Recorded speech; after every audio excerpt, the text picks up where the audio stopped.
sun tomorrow, high of 96. A mix of clouds and sun Friday with highs around 95, 97, slight chance of thunderstorms Saturday. I'm staff meteorologist Ray Miller. Right now, it's 90 degrees. Stay connected with breaking news on WIBW.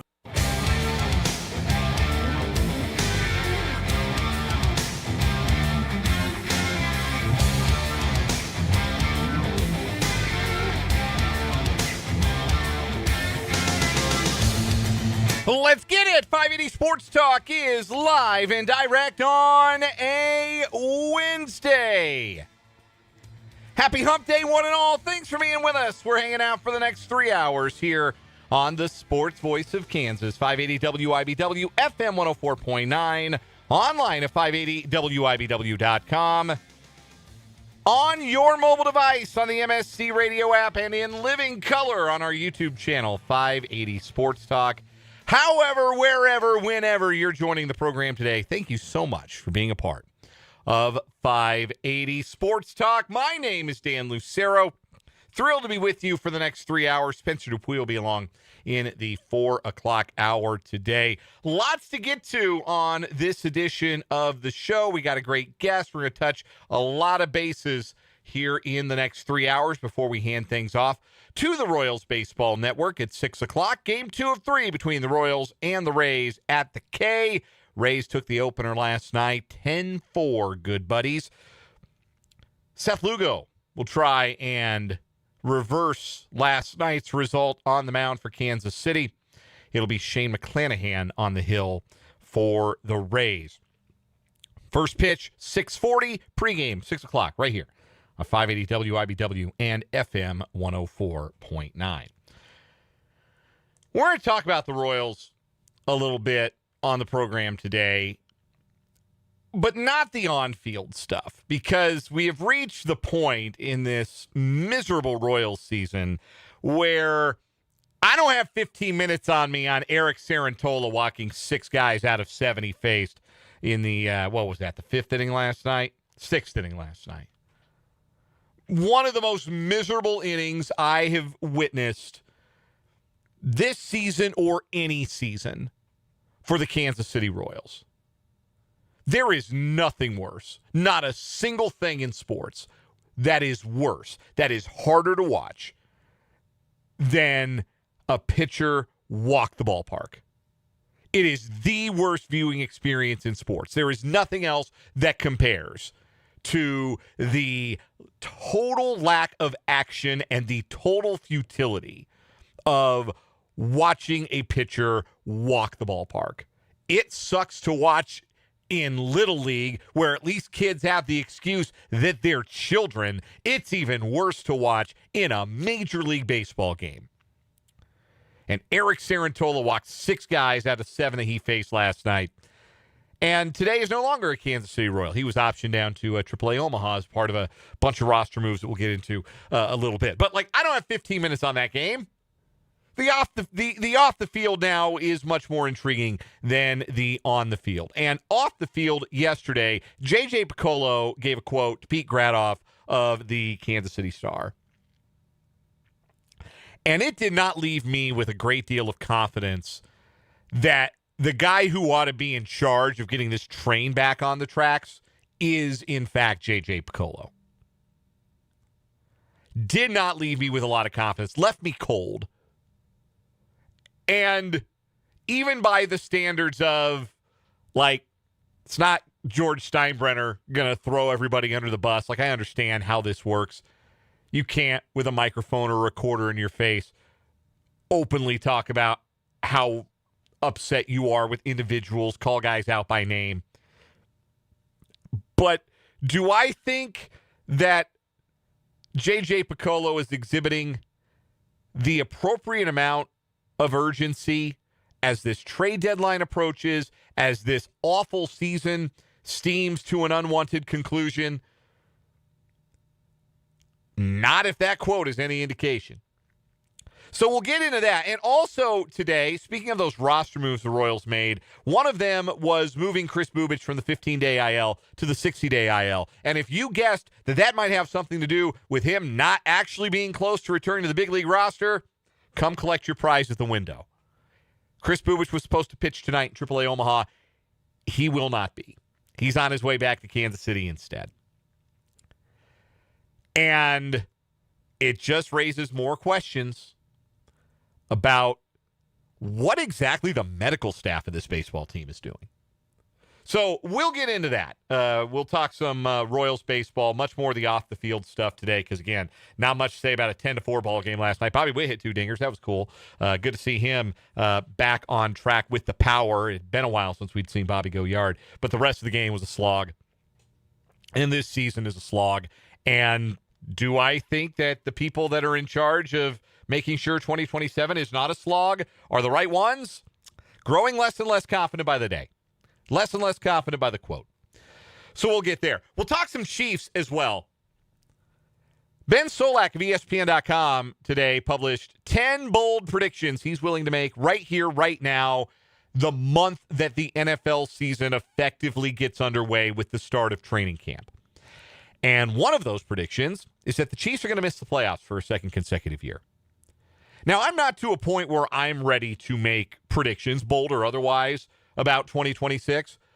But what Solak is arguing in the article speaks to what we've been talking about the last couple of days. And it really, I think, gets glossed over a bit when you look at the Chiefs roster because they have the elite of the elite at quarterback, and we know this. They have the best quarterback of the generation, the best quarterback in the league. But where are all the other stars on this team? And that would be the question that is being raised by Ben Solak and anybody else who's going to make this kind of a claim that the Chiefs are not a playoff team in 2026. But I will make the counter argument that if anybody deserves the benefit of the doubt about having a roster in this spot, isn't it the Chiefs? I'll explain what I mean by that a little bit later on. And we'll continue our countdown to Chiefs kickoff today. I know Spencer's fired up for this one. The Marshall man, Ethan Driskell, backup lineman. He's number 75, and we are 75 days away from Chiefs kickoff. So we'll continue that countdown. Also, yesterday on the show, we talked a little KU State football. What are our concerns for those rosters going into 2026? We're going to flip that a little bit. And goodness, it might be nice to have a little bit of positivity on this show because I realize that the first 2 topics that I've underlined are not exactly wine and roses. But how can Kansas and Kansas State defy what are going to be more limited expectations for them this year? For KU, that's how do they get to bowl eligibility? And comfortably so, potentially. For K-State, how do they stay in the mix as a Big 12 title contender this year? What is the path to overachieving for the Jayhawks and the Wildcats? We'll discuss that a little bit later on. And we'll discuss specifically the Wildcat aspect of that with Tim Fitzgerald of GoPowerCat.com. He'll join us at the bottom of the 4 o'clock hour for the Wildcat Wrap-Up, sponsored by Tallgrass Windows and Doors. Looking forward to having Fitz on the program later on. We've also got our typical shenanigans for a Wednesday. We'll play around a One Gotta Go. We got 580 Sports Talk headlines, including a World Cup roundup. We got a new month of What Is Wrong With You to get to as well. And your interaction throughout the show. I want to hear from you. The text line is open, 785-272-9429. That is 785-272-9429. You can also interact in the live chat on our YouTube channel. The name of the channel is 580 Sports Talk. Go subscribe to the channel if you have yet to do so. 1,000 of you have subscribed, which, again, that happened earlier this week, and we are especially grateful. But I'd like a little breathing room just in case somebody decides the product and experience aren't what they signed up for. I'd like to get to 1,001, 1,002, 1,010. I know we've got somebody out there who's waited to hit that subscribe button. Maybe you wanted to be one of the ones who got us to 1,000, but you waited too long. But go subscribe today. Go get us started on the next 1,000. Doesn't cost you anything but a click. Subscribe to the YouTube channel, 580 Sports Talk, and jump in the live chat where today I already see Mark H. and Vance and Christopher, some of our regulars. Great to see you, gentlemen. Look forward to hearing from more of you again in that live chat today over at 580 Sports Talk. So 2 off-the-field Royals topics I want to get to today, and they both speak to a crumbling confidence in this current leadership team from the very top, and general manager JJ Piccollo, everybody else in the team's C-suite, manager Matt Quatrero, the hitting coaching staff led by Alex Zumwalt, the pitching coaching staff led by Brian Sweeney, the medical staff of this Royals team.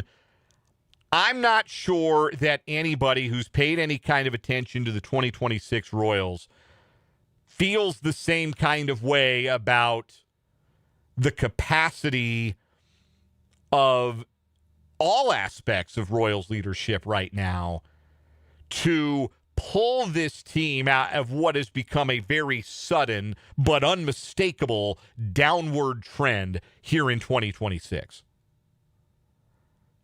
I want to start by noting that these may have been questions you had beforehand. I know some people, our good pal, our former intern here on 580 Sports Talk, Trenton Kraxner, will not hesitate to let you know he had big questions about Matt Quatrero even when the Royals were winning. So, again, not everybody was all in or all bought in or 100% confident. Obviously, we took all your Alex Zumwalt calls and texts and YouTube comments last year. We know there was some diminishing confidence there. I've been a big supporter of Brian Sweeney and what he's done on the pitching side over the years, but this pitching staff stinks. They don't throw strikes. They don't keep the ball in the ballpark. They don't strike anybody out. They're bad. And yeah, their 2 best starters are hurt. They're still bad.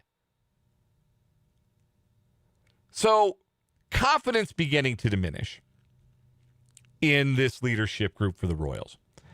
And 2 ways that was reflected in the news here in the last 12 hours or so. We'll start with the stuff that affects the players. So I mentioned this just a second ago.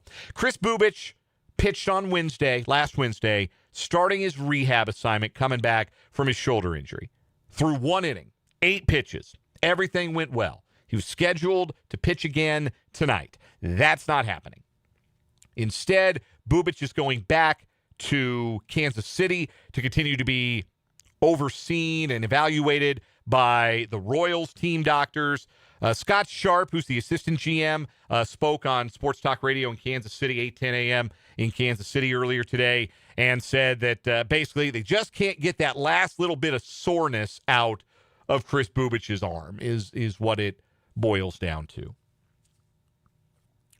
I don't know, and I'll be honest with you folks when I don't know something. I know that may come as a surprise or come hard to believe. But if there's something I don't know, I'd like to think that I can be honest and say, yeah, I'm not 100% on this. And I don't know how much of a role a big league training staff should have or is capable of having when it comes to injury prevention, particularly when it comes to pitchers who perform an inherently unnatural physical act every time they throw a baseball. I don't know how much the big league training staff, the strength conditioning staff, the head trainer, anybody else who's on the medical staff, I don't know how much of a role or how good they should be at preventing injuries. I don't know how you would go about being better at preventing injuries. There's a lot of common sense stuff that I'm sure the Royals do when it comes to managing a pitcher's arm, workout routines. That's the word I was looking for. Weightlifting routines. I don't know if what the Royals do is dramatically different than what every other team in baseball does. And I don't know that there's a magic bullet that enables you to ensure the long-term health broadly of your pitchers. If there were, and somebody would have come up with it, they would be the richest person in baseball because all 30 teams would want them to work for them.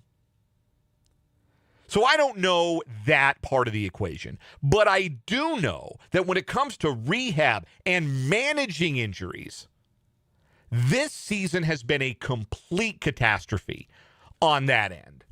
From the way Bubic's injury has been handled to the way the way Cole Reagan's has already had to start and stop a rehab assignment coming back from his injury and now needs surgery, to the extended stretches on the sideline for Bobby Witt Jr. and Michael Garcia as they dealt with injuries. Witt thankfully did not have to go on the IL, but Garcia ultimately did. When it comes to managing injuries, this year has been a failure. And it's worse when you look at Chris Bubic because the Royals have incentive to have Chris Bubic back on a mound, preferably a big league mound, by the end of this month of July. Because if he isn't on a mound by the end of July, you're not going to find any takers for him at the trade deadline, and you might end up losing him for nothing. Now, that's, again, not 100% certain. Remember, the Royals traded Danny Duffy when he hadn't pitched, and they traded him to the Dodgers, and he ended up never pitching for the Dodgers. So maybe you find a team willing to take a flyer on an injury risk, but the market is going to be a lot more fruitful if you show up to market with an active, healthy major league pitcher, one who made an all-star team last year. So you wonder if the Royals, and maybe Bubic feels some of this too, there's some individual responsibility here, but you wonder if the Royals have tried to push Bubic beyond his comfort level, tried to urge him back to the mound sooner than he was actually ready to ever start a rehab assignment. Because don't forget, this is the second stop and start for Bubic. This is the second time he started a rehab assignment and said, yeah, man, can't do it. Got to shut it down again. Shutting down the studio. I think it's fair to wonder, in the face of all of the other injuries that have happened to the Royals this year and the way that they have been handled, it is fair to ask the question, are they doing right by Chris Bubic, or are they just trying to rush him back to the mound so they could trade him? And if that's a fair question to ask about a medical staff, how good are they at their job? And it's not just them that you question at this point. This season is so far gone. The Royals have the worst record in the American League as of today.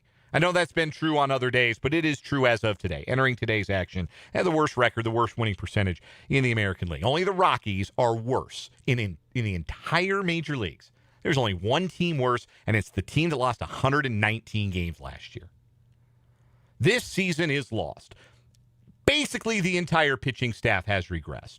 You have a massive question mark on the mound for the near future beyond the end of 2026. You have a farm system that, while improving, still lags well behind the rest of baseball, still in the bottom 10 of any farm system ranking you want to find. You have injury concerns that appear to be being mishandled or handled improperly. How does anybody keep their job after 2026? How do you justify that at this point if you're John Sherman? The caveat I don't even feel like I need to add here is it's baseball. You play every day. Stuff happens. The Royals could rip off. If they won 10 straight games, they'd be right back in the mix for the playoffs. And then all of a sudden they're adding at the trade deadline. And we've seen that JJ Piccollo is willing to be a little bit aggressive at the trade deadline. But does that feel possible? Does that feel likely? Not with this group. No. And I've said in the last couple of weeks, and I'll continue to say it, I don't think that the Royals are a team that all of a sudden finds itself with a roster that's years, plural, away from contending in the American League Central. I don't think they're that far away. But I think you have to consider that everybody responsible for what this season has become is something like an impediment to contention. This is a franchise that moving forward is going to need bold action.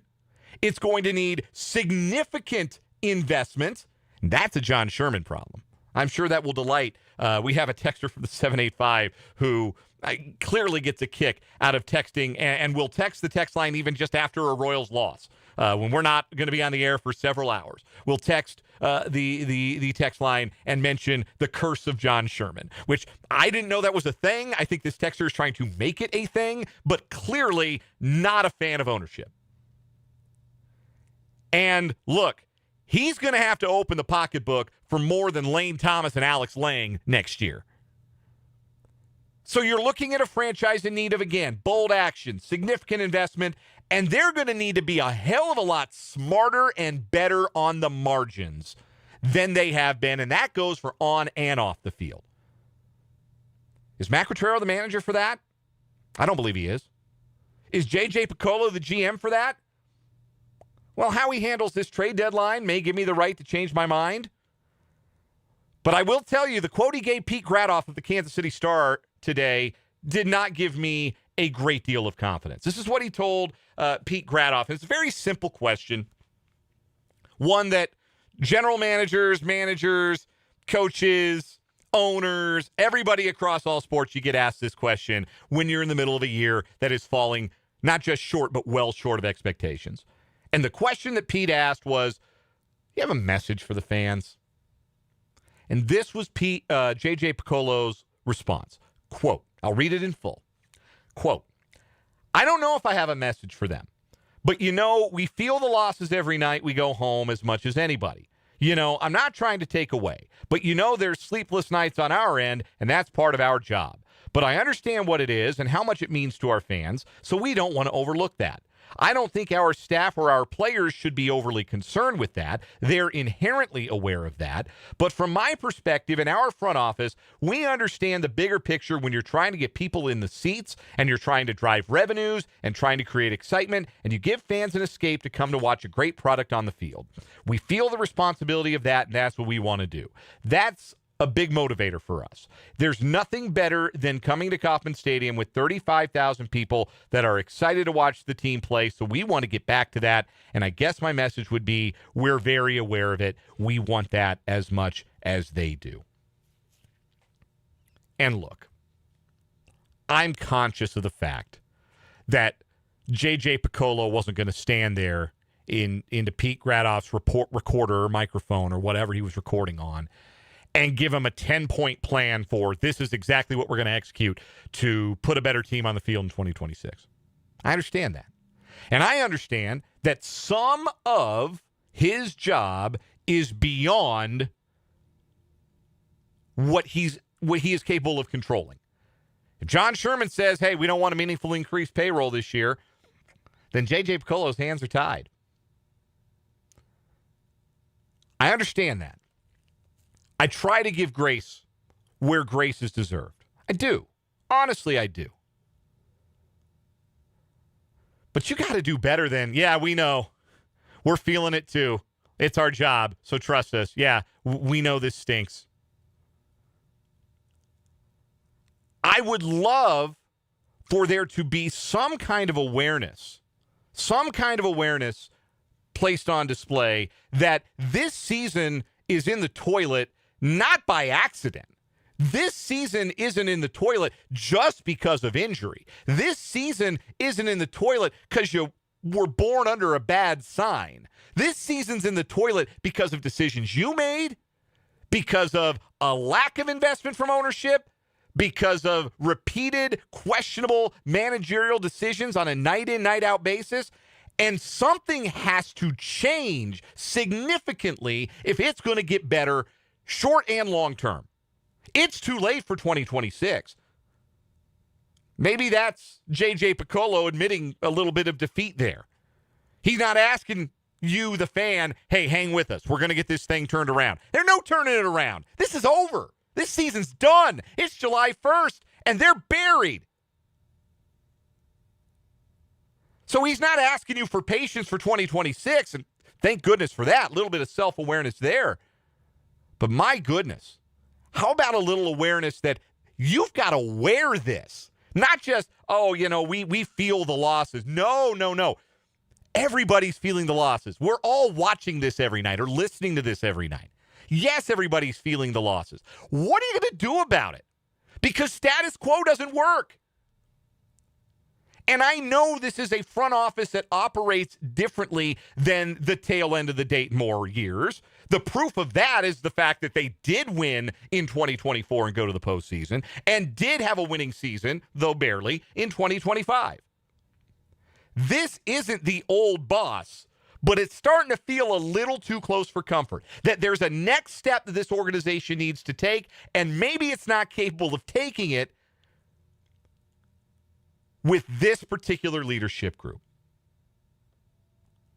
I would love to hear something from JJ Piccollo that gave me more confidence. I would. I don't have anything against him. I don't know the man. But how can your confidence not be shaken as a Royals fan in every aspect of this organization? It'd be one thing if they were just kind of bad. They're the worst team in the American League with an MVP candidate on the roster, with their two young players, maybe even exceeding expectations, their two star prospects exceeding potentially rookie year expectations. With all of that, they are still the worst team in the American League. And that didn't happen by accident. And I would like to see some acknowledgement that somebody with the Kansas City Royals understands that that's the truth. We'll take a break. I want to hear from you. 785-272-9429 is the number. You can also interact in the live chat on our YouTube channel, 580 Sports Talk. We're going to get some of your reaction to what I just had to say. We're going to talk some Chiefs. We're going to talk some KU and K-State football. Tim Fitzgerald is going to join us at the bottom of the 4 o'clock hour for the Wildcat Wrap-Up. We got a great show for you today. Thanks for being here on 580 Sports Talk. Remember, always be generous with the nutmeg. Just eyeball it. Okay. Mom's wisdom has served you well, but now it may be your turn to guide her. Hey, I'm worried about Mom. She keeps forgetting her famous sweet potato pie recipe. Some things come with age, sis. And some don't. Knowing the early signs of Alzheimer's in a loved one will help you make the best decisions for your family. Visit 10signs.org to learn the signs. Brought to you by the Alzheimer's Association and the Ad Council. The voice of agriculture, Kansas Farm Bureau. Kansas Farm Bureau is accepting applications for its Rural Minds Matter Advocate of the Year and Young Advocate of the Year awards to shed light on the importance of mental health advocacy in underserved areas. These awards will go to compassionate and caring advocates who are dedicated to improving lives in their communities by comforting those in silent struggles and having conversations that break the stigma surrounding mental health, ensuring no one has to face their battle alone. Winners will receive recognition at Kansas Farm Bureau conferences this winter, in addition to a cash prize of $2,000 to further their mental health advocacy efforts. Nomination or applications for the awards are due July 17th. For more information and additional resources, visit kfb.org/Rural Minds Matter and listen again here for more from the Voice of Agriculture, Kansas Farm Bureau. This is Spencer Dupuis from 580 WIBW, and sports and local info is always within reach with the MSC Radio app, as we recently joined MSC Radio out of Hiawatha. Stay connected to 580 WIBW by texting the station at 785-272-9429. Check out local events, discover our sister stations, and follow along on social media, all from the palm of your hands. Download the MSC Radio app on the App Store or Google Play and keep your community connection strong wherever you go. 580 WIBW and MSC Radio Network station. WIBW, Topeka.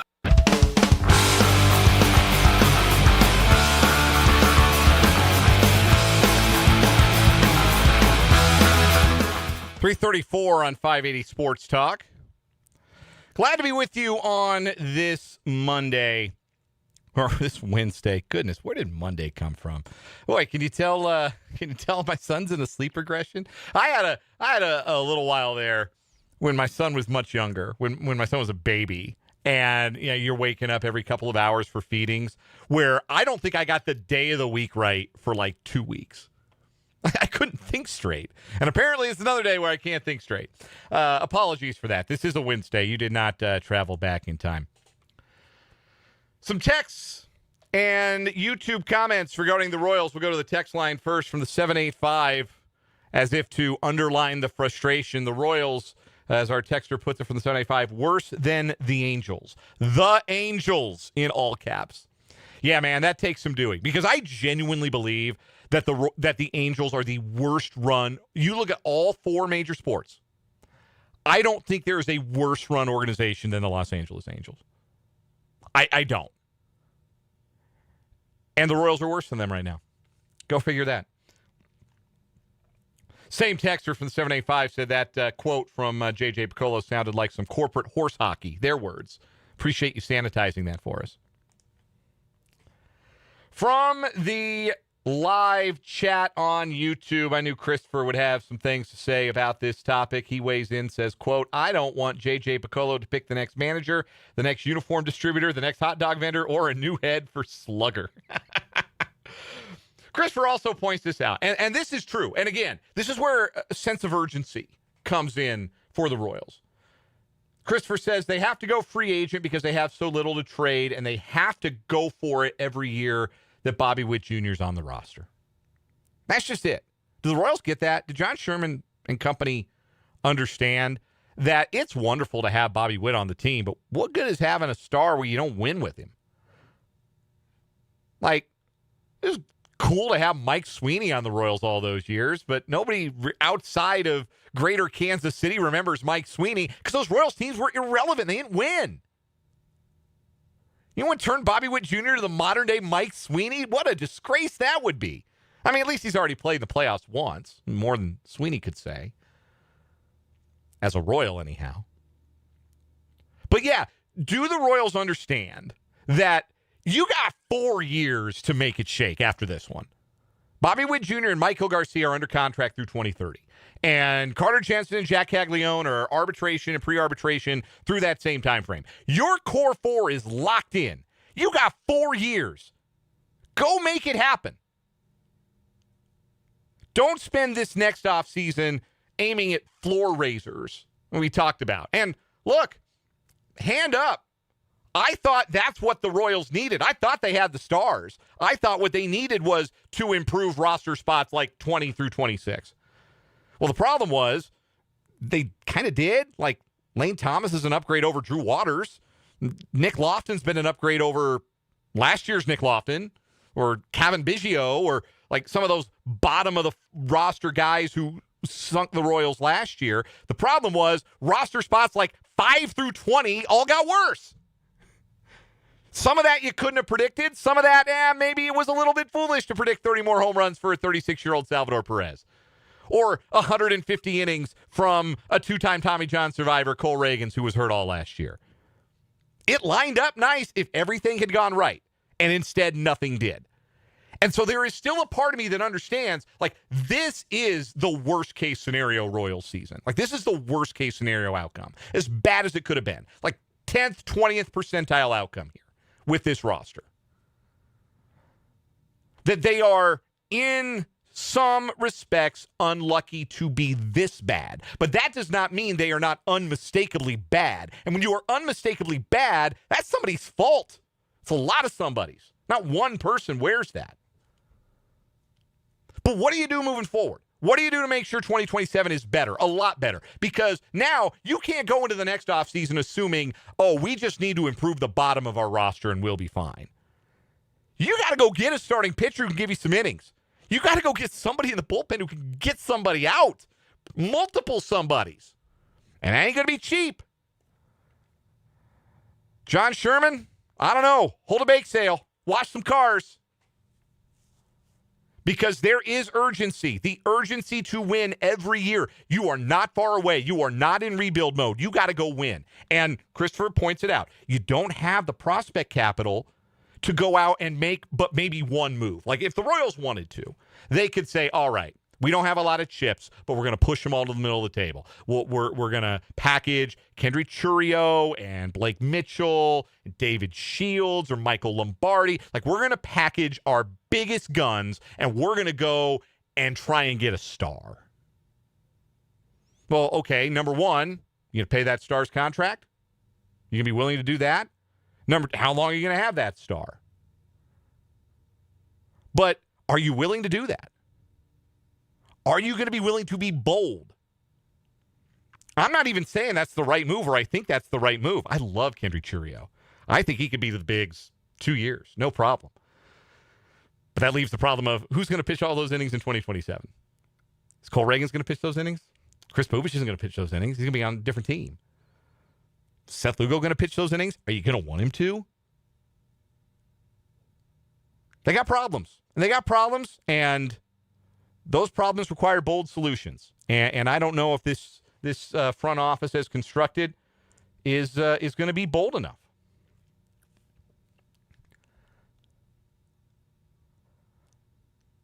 I will, though, I'll push back a little bit on this sentiment from the 620. You got a text in from the 620. Appreciate you texting.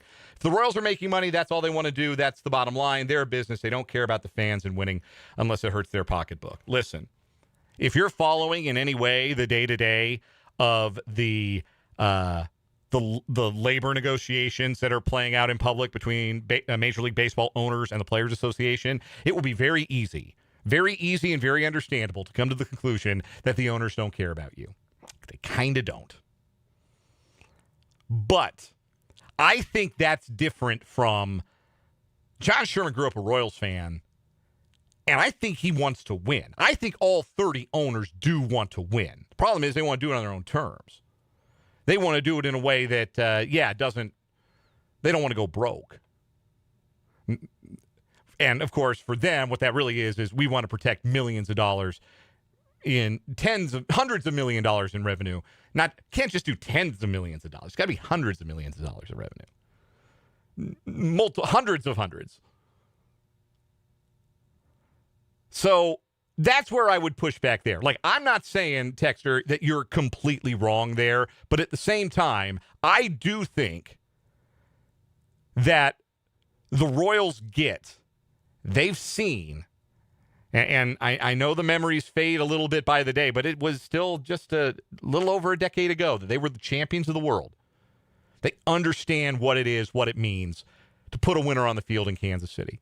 And I would think there would be a lot of motivation for John Sherman to have a winner on the field when his downtown baseball palace opens in 2031. I would think that would be incredibly motivating. You'd want to go in there on a high note, so you sell all those tickets. But that's just me. I'm no businessman. We're in a hard pivot coming back after this timeout.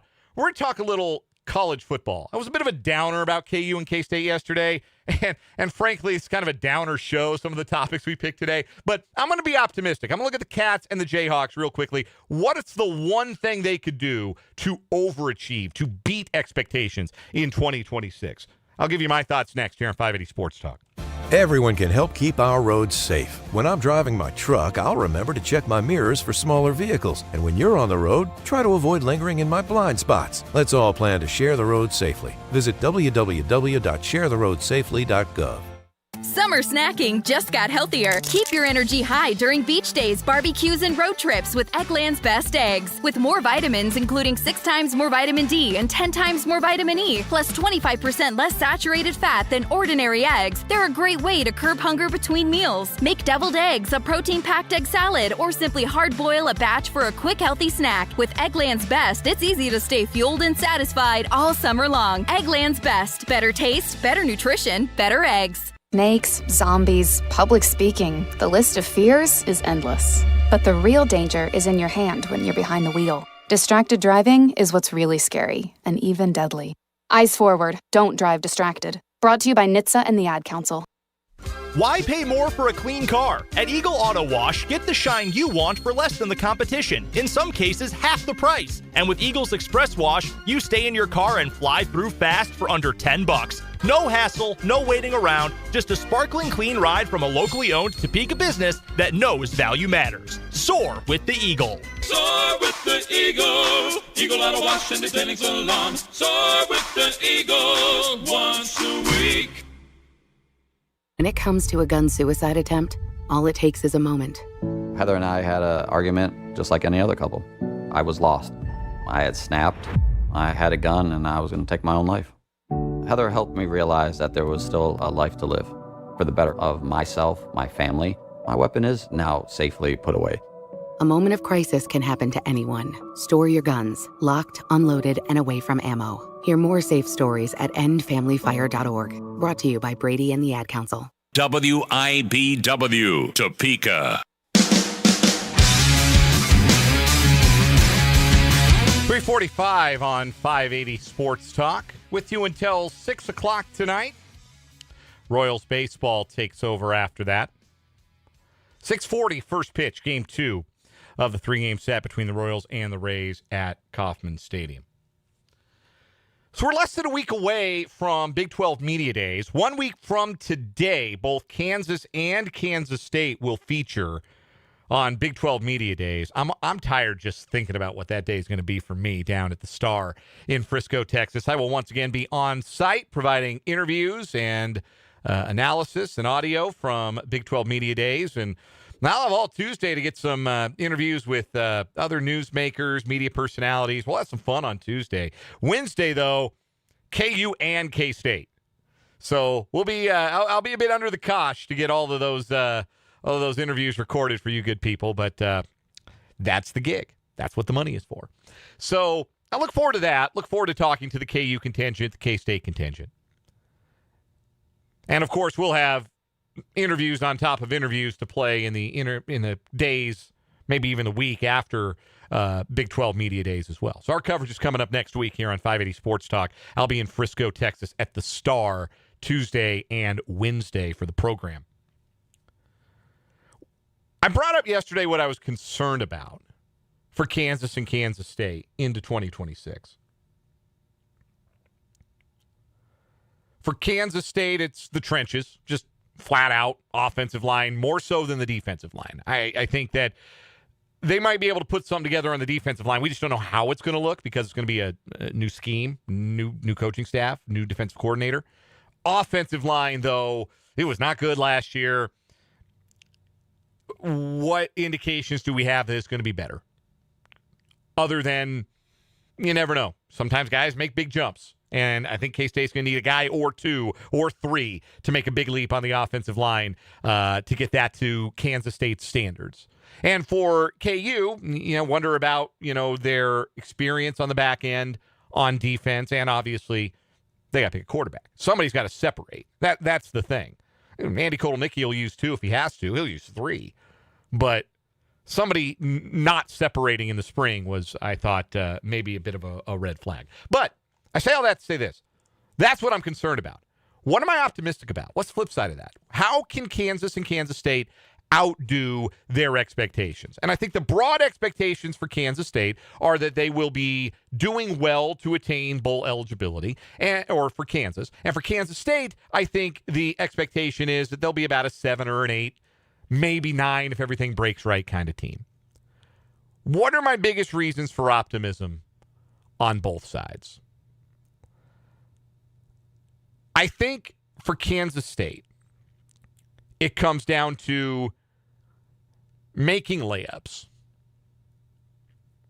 And no, I didn't get my sports confused. I didn't all of a sudden switch in my brain to talking about basketball here. Here's what I mean by making layups.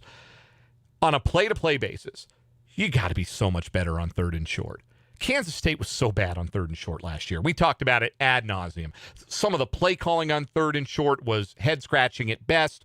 They did not have the running game, the running scheme that was effective on 3rd and short. They called a lot of bad passing plays on 3rd and short. They called 0-yard routes on 3rd and 3. And if Matt Wells had called one more of those, I was going to hurl myself off the top of the Dev Nelson press box at Bill Snyder Family Stadium.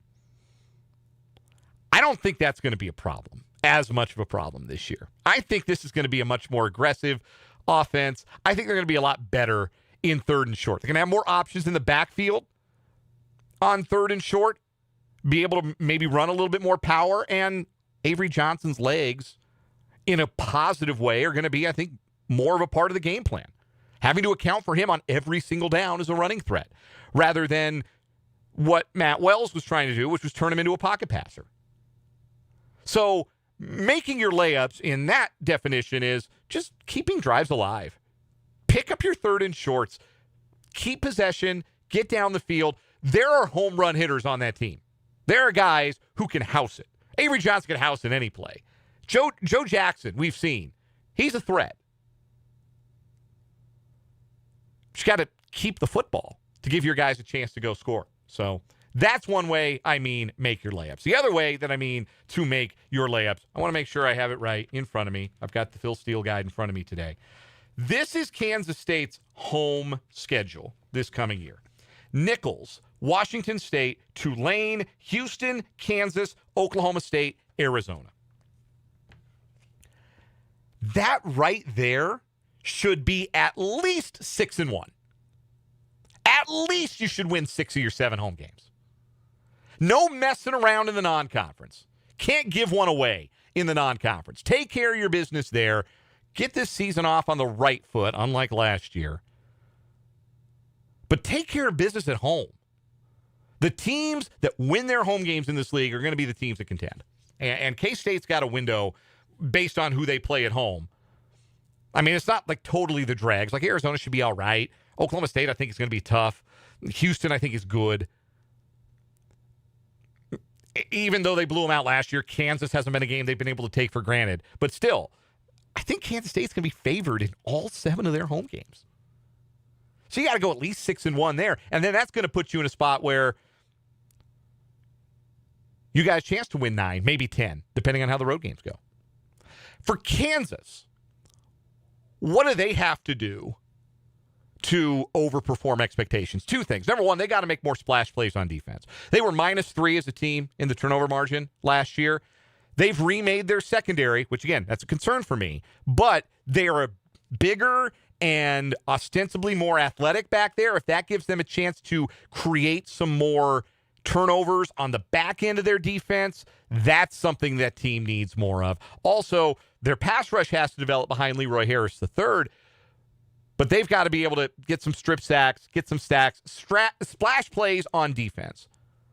Turning that turnover margin around, that's going to help them win more football games than they have. The other thing is just finishing close games. Kansas has not finished close games well the last 2 years. And the finger pointing has been at Lance Leipold for that. Maybe with the return of Andy Kotelnicki, this will be an offense that manages late game situations a little better, because it wasn't really a problem before Kotelnicki left. Maybe that was part of the issue. But those are the things that, for me, if Kansas can do, then not only will they reach bowl eligibility, they'll do it with some room to spare. We'll take a quick break here on 580 Sports Talk. Before we do, I want to tell you about my friends at Calhoun's Jewelers. They made the process of buying wedding rings, not just for myself, but for my wife, so easy, so pleasant, so, dare I say it, enjoyable to find the pieces of jewelry we were both going to wear for the rest of our lives. Put that ring on my wife's finger back in 2022, and I still love looking at it every single day. I still love looking at mine every single day. It's simple. It's a great fit. I love it, and I so appreciate how great that experience was, and I know that your experience will be the same if you shop with our friends at Calhoun's Jewelers.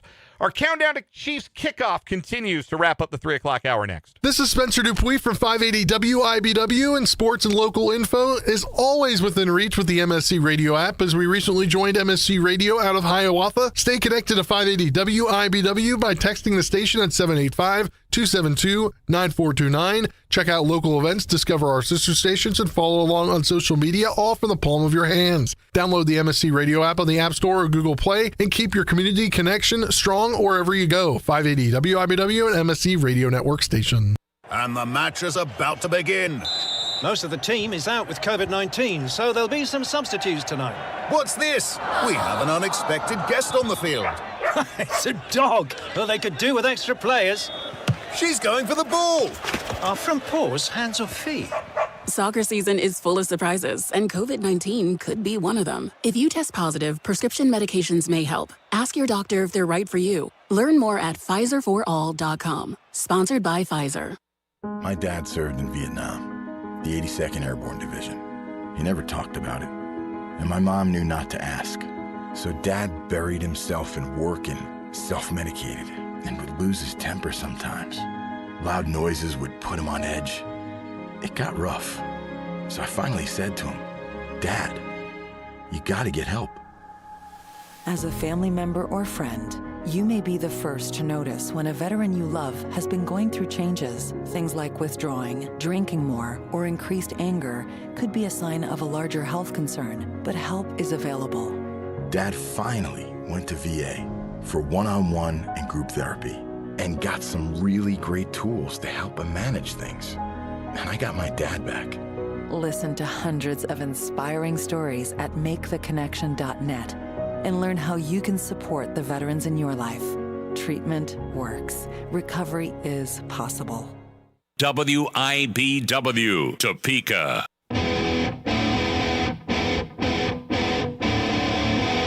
Wrapping up this 3 o'clock hour of 580 Sports Talk and continuing our countdown to Chiefs Kickoff. We're doing it daily on the show until the season opener, September 14th against the Broncos. We are 75 days away from that Monday night kickoff for the Chiefs. And number 75 on the Chiefs roster is Marshall offensive lineman Ethan Driskell, former Marshall offensive lineman. He's been a Chief as a UDFA each of the last 2 years. They practice squatted him, or actually they were able to IL him, IR him his first year because of a appendectomy, and then they've kept him around on the 53-man roster. I think it's going to be a bit of a tighter squeeze for Driskell this year, especially considering how much it's well documented the Chiefs have fallen in love with this year's UDFA, Khalil Benson. It feels like 8 roster spots on the offensive line are already spoken for. You've got the starters, Simmons, Suamataia, Humphrey, Smith, and Moore left to right. Esapole looks like he's going to get a spot. Mike Caliendo's the all-purpose interior lineman that you feel like will get a spot. And Khalil Benson, right now, I think has an edge for a 53-man spot. That leaves 3 who the Chiefs have kept around for the last 2 seasons. Hunter Norzad and C.J. Hansen were draft picks. Driskell was a UDFA. They might only keep 1 if they keep 9 offensive linemen. And Norzad and Hansen are interior linemen, which you would think would give them an edge because the Chiefs don't have, they would already have 4 tackles on the roster in that instance and only 4 interior guys. But the one upside of not having been on the field much is that there's not a lot of tape on Ethan Driskell, and maybe that gives the Chiefs an opportunity to keep him around on the practice squad for a 3rd year. He's 6'8". Tackles don't grow on trees. Coming up in the next hour of 580 Sports Talk, we are going to bring you the Wildcat Wrap-Up with Tim Fitzgerald, but also, are the Chiefs going to miss playoffs next year? We'll talk about it. My name is Ariel. When I arrived in the U.S. at 19, I struggled to find job opportunities without my high school diploma. My entire life changed when I took a chance and got my high school diploma at age 22. Everything I have, my education, my career, my marriage, I owe to the Adult Literacy Center and my teachers. They were with me every step of the way, helping with my English and math, making sure I push through all the challenges. Ariel, your success proves that what I'm doing as a teacher has real meaning. It was an honor helping you achieve your greatness. Now you're helping others achieve theirs. It inspires me. Education was the key that unlocked all my opportunities. When you graduate, they graduate. Find free and supportive adult education centers near you at finishyourdiploma.org. Brought to you by Dollar General Literacy Foundation and the Ad Council. My dad served in Vietnam, the 82nd Airborne Division. He never talked about it. And my mom knew not to ask. So Dad buried himself in work and self-medicated and would lose his temper sometimes. Loud noises would put him on edge. It got rough. So I finally said to him, Dad, you gotta get help. As a family member or friend, you may be the first to notice when a veteran you love has been going through changes. Things like withdrawing, drinking more, or increased anger could be a sign of a larger health concern, but help is available. Dad finally went to VA for one-on-one and group therapy and got some really great tools to help him manage things. And I got my dad back. Listen to hundreds of inspiring stories at maketheconnection.net and learn how you can support the veterans in your life. Treatment works. Recovery is possible. WIBW, Topeka. NBC News Radio, I'm Chris Coraggio. President Trump is in North Dakota paying tribute to a man he believes embodied the heart and soul of America. He's in the city of Medora for the dedication of the Theodore Roosevelt Presidential Library. On the steps of the Burning Hills, we dedicate a living monument to a legend, a statesman, a soldier, frontiersman. Trump called the 26th president of the U.S. a true American hero. He was accompanied by several dignitaries, including Interior Secretary Doug Burgum, who previously served as the governor of North Dakota. The dedication comes as the U.S. celebrates its 250th anniversary. Trump took the new Air Force One on its maiden voyage earlier today to travel to North Dakota. Millions across the eastern U.S. are facing extreme heat as a heat wave intensifies ahead of the 4th of July weekend. The hottest conditions are centered in the Great Lakes, impacting Wisconsin, Ohio, Michigan, and Illinois, with temperatures in Washington and New York nearing 100 degrees. Federal Reserve Chair Kevin Warsh says inflation risks have declined over the last few weeks. Matt Mattinson has more. This is due to energy prices dropping following the U.S. and Iran signing a memorandum of understanding to end the ongoing war last month. According to Walsh, the central bank still has more work to do, but it'll stay independent regardless of what President Trump wants. He made the comments while speaking at a gathering of central bankers in Sintra, Portugal. The Fed chairman also added the reserve is monitoring the AI industry and predicts that it'll create jobs due to a boom in capital expenditures. A couple known for climbing skyscrapers is in custody after scaling the Empire State Building today in Manhattan, where they got engaged at the top. The pair, dressed in black and wearing masks, reached the spire carrying a flag before officers climbed up and took them into custody. The woman appears to be Angela Nicolau, who posted video from the spire and was featured in the 2024 Netflix documentary Skywalker's A Love Story. I'm Chris Coraggio, NBC News Radio. Click this link now to review my bank transfer. I didn't make a bank transfer. Ugh, another phishing message. Are you frustrated by these too? So much of our lives are online today. To make sure my information is protected, I checked out CISA's Secure Our World resources. They've got 4 simple ways we can stay safe online. First, learn to recognize and report phishing. Next, create a strong, unique password for each online account, and use a password manager if you can. Then turn on multi-factor authentication for extra security, and you'll receive a code when logging in. And finally, turn on automatic software updates for convenience and safety. Click here to track my delivery. Another phishing message. But now I know how to protect myself from scammers, and you can learn too. Go to CISA at cisa.gov/Secure Our World for more quick, easy tips to be safer online. This Kansas Information Network update is brought to you by Eaton Roofing and Exteriors. I'm Annette Lawless with 12 News and a look at today's headlines. After storm threats this past week, our big concern leading into this holiday weekend is the heat. Temperatures will feel above 100 degrees for some. Make sure to plan ahead this weekend. So hydrate early and often, keep an eye on your pets, children, and the elderly, and make sure to wear sunscreen and have safety plans in place. Heading into this weekend, Cheney Lake is releasing water as high water is forcing some campers out. The U.S. Army Corps of Engineers says the lake is 4 feet above normal levels. That rapid rise forced campers at some sites to evacuate.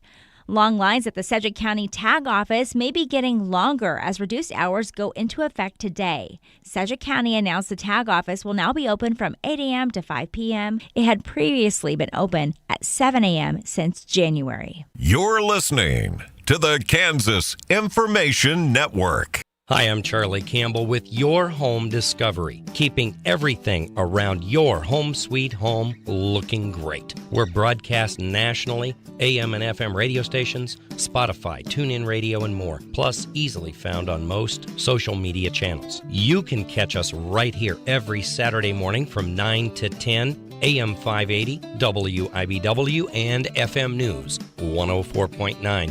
Podcast at yourhomediscovery.com.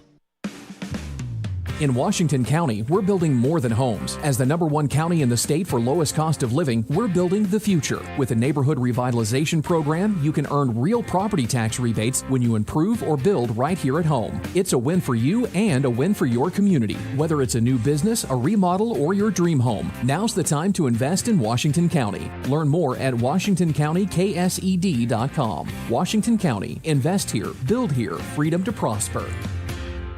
My name is Ariel. I moved to the U.S. at 19. I spoke no English and I struggled finding job opportunities. Everything I have, I owe to the Adult Literacy Center and getting my high school diploma at age 22. It was an honor helping you achieve your greatness. Now you're helping others achieve theirs. It inspires me. When you graduate, they graduate. Find free and supportive adult education centers near you at finishyourdiploma.org. Brought to you by Dollar General Literacy Foundation and the Ad Council. Here's your updated WIBW forecast from the Certified Transmission Weather Center. Cloudy skies with a few peaks of sun this afternoon, with daytime highs approaching 94. Winds out of the south 10 to 20 miles an hour. Partly cloudy tonight, lows level off around 77. Partly cloudy tomorrow, 96. Sunshine mixed with clouds at times Friday with a high of 95. 97, slight chance of thunderstorms Saturday. I'm staff meteorologist Ray Miller. Right now, 91. FM 104.9, 580 AM WIBW.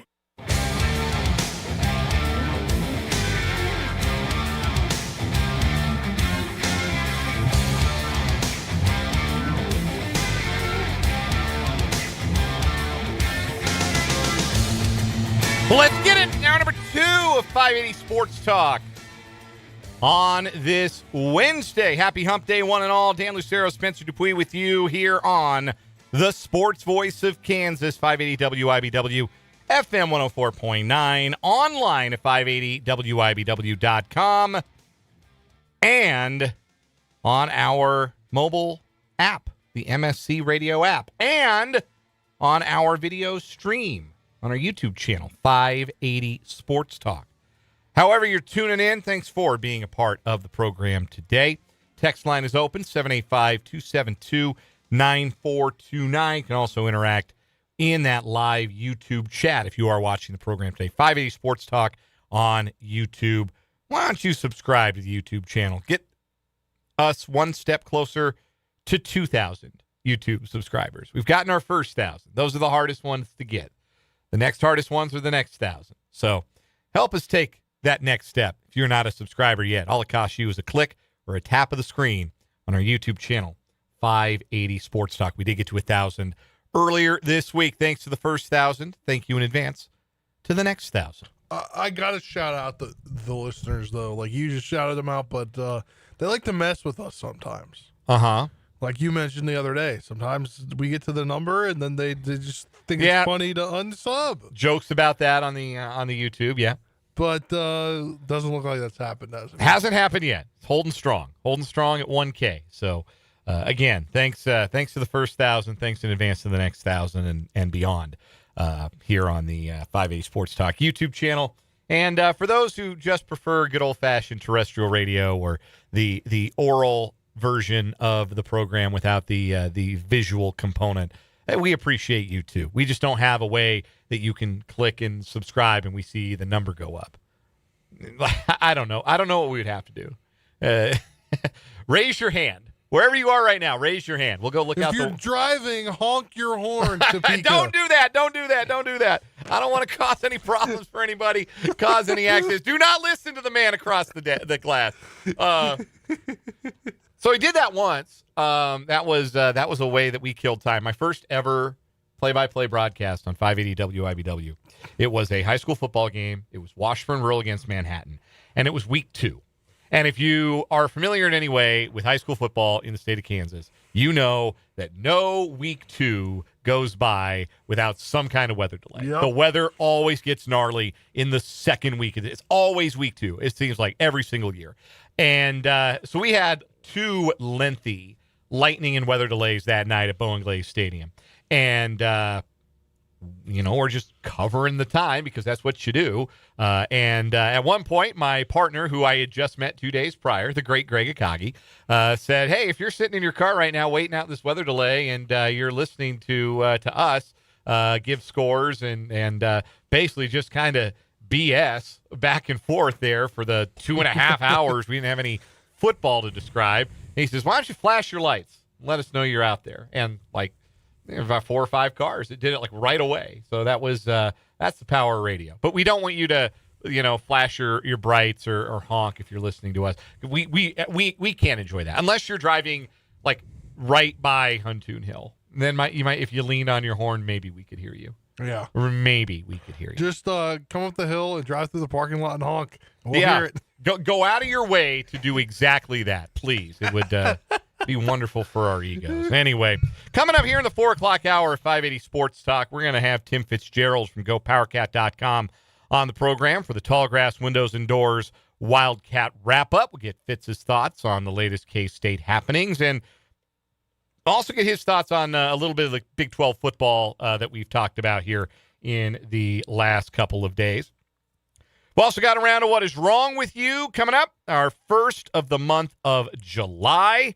So we'll look forward to that. We're going to talk some Chiefs football here as well. One more reminder, the text line is 785-272-9429, and the YouTube chat is available, 580 Sports Talk. Ben Solak of ESPN.com, whose work I like quite a bit. Even if you've ever seen Ben Solak on TV, you know he looks like he's 13 years old. Like Very young, smart guy. Got a baby face. Got a baby face. Yeah, text said from the 785, I honked the horn on California Ave. Appreciate that. Honking the horn for us. Anyway, Ben Solak, he got baby face, but he knows his ball, and he's one of the outstanding NFL writers over at ESPN.com. And he came up today with 10 early predictions for the 2026 NFL season. 10 maybe bold predictions, you'd call them, for 2026. And it's appropriate to do it today because this is July, and there's going to be football in July. Training camps are going to open. I think the Hall of Fame game, maybe? No, usually that's a little later. No, it's August. But you will still have training camps open, even if it will be later than July than usual. You're still going to have football here in July. So, Ben Solak's early predictions, and some of them are player-specific, some of them are team-specific. He predicts that Myles Garrett will get to 20 sacks, that Dak Prescott will throw for 5,000 yards, thinks that the Saints are going to win the NFC South, and the Vikings are going to win the NFC North. I'm not sure I'm willing to go with him on either of those predictions. But here's the one that sits and that jumped off the page at me today, and probably if you read the column, jumped off the page at you. The Chiefs will miss the playoffs again. He opens the portion of the article by saying, 2 things I think are equally true. First, the Chiefs got better this offseason. Second, it isn't going to be enough. Here's the relevant passage explaining his reasoning behind saying that the Chiefs are going to miss the playoffs for a second consecutive season. The Chiefs are halfway through taking some of their contract lumps and reconstructing the roster into a younger, cheaper, and deeper group. Chris Jones, has no guaranteed money left on his deal after 2026. Travis Kelce is essentially on year-to-year deals at this point.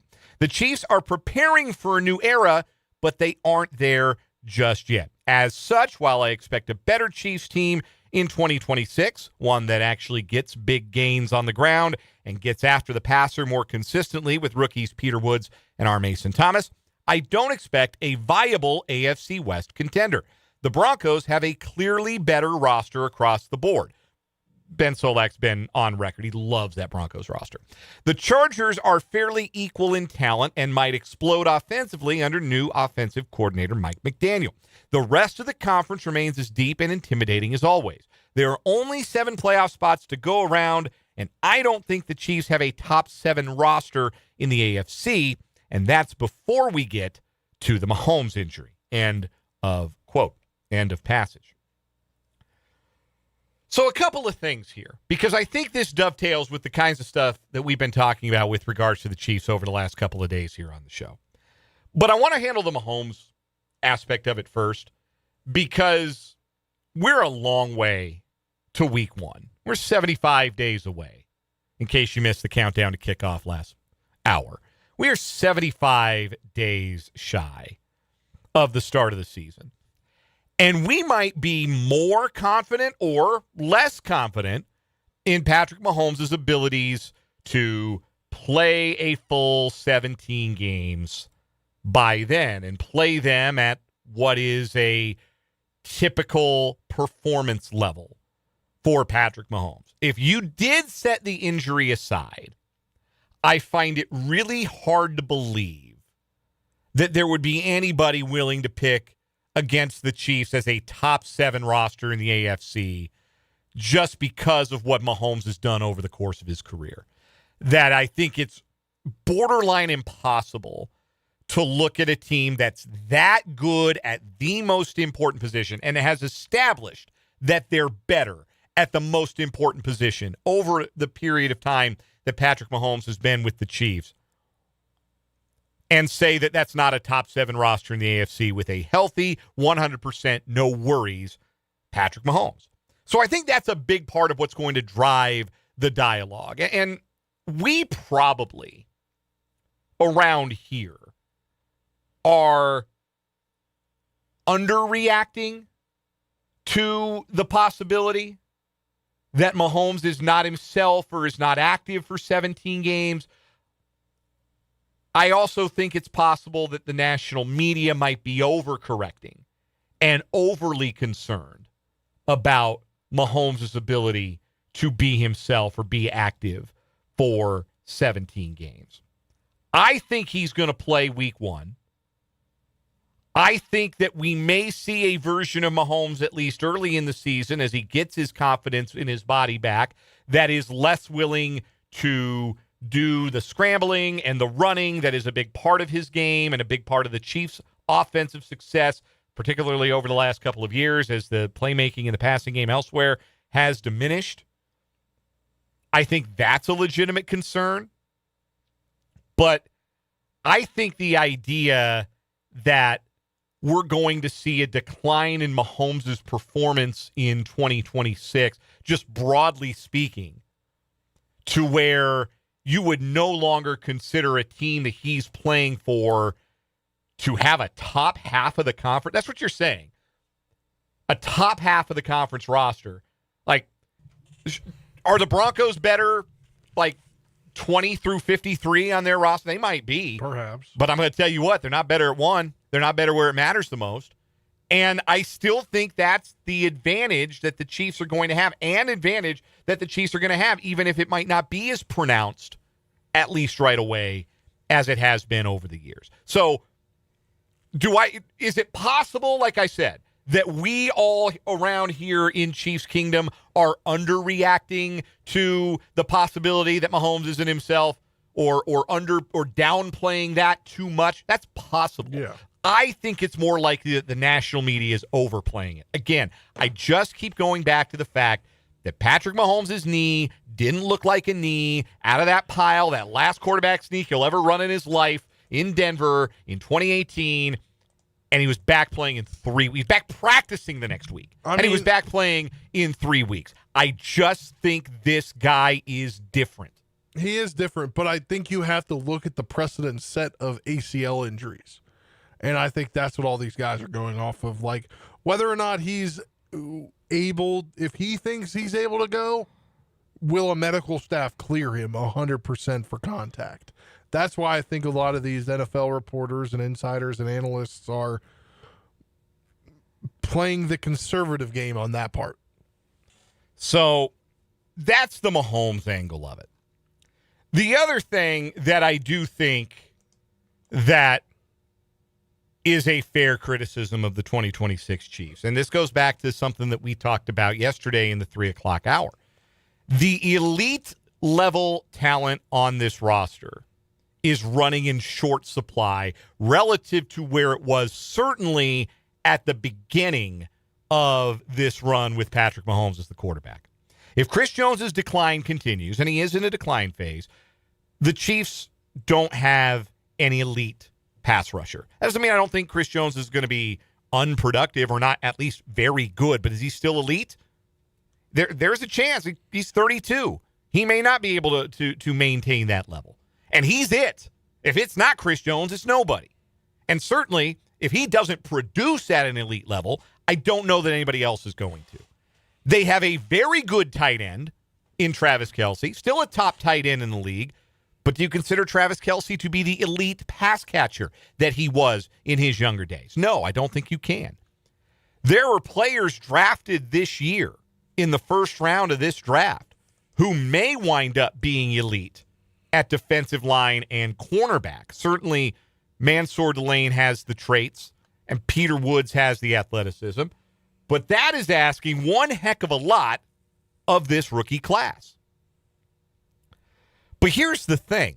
If there's any team that gets the benefit of the doubt here, it's the Chiefs, because we were just here not that long ago, coming out of the 2021 season where the Chiefs lost in the AFC Championship game to the Bengals, and then they traded Tyreek Hill.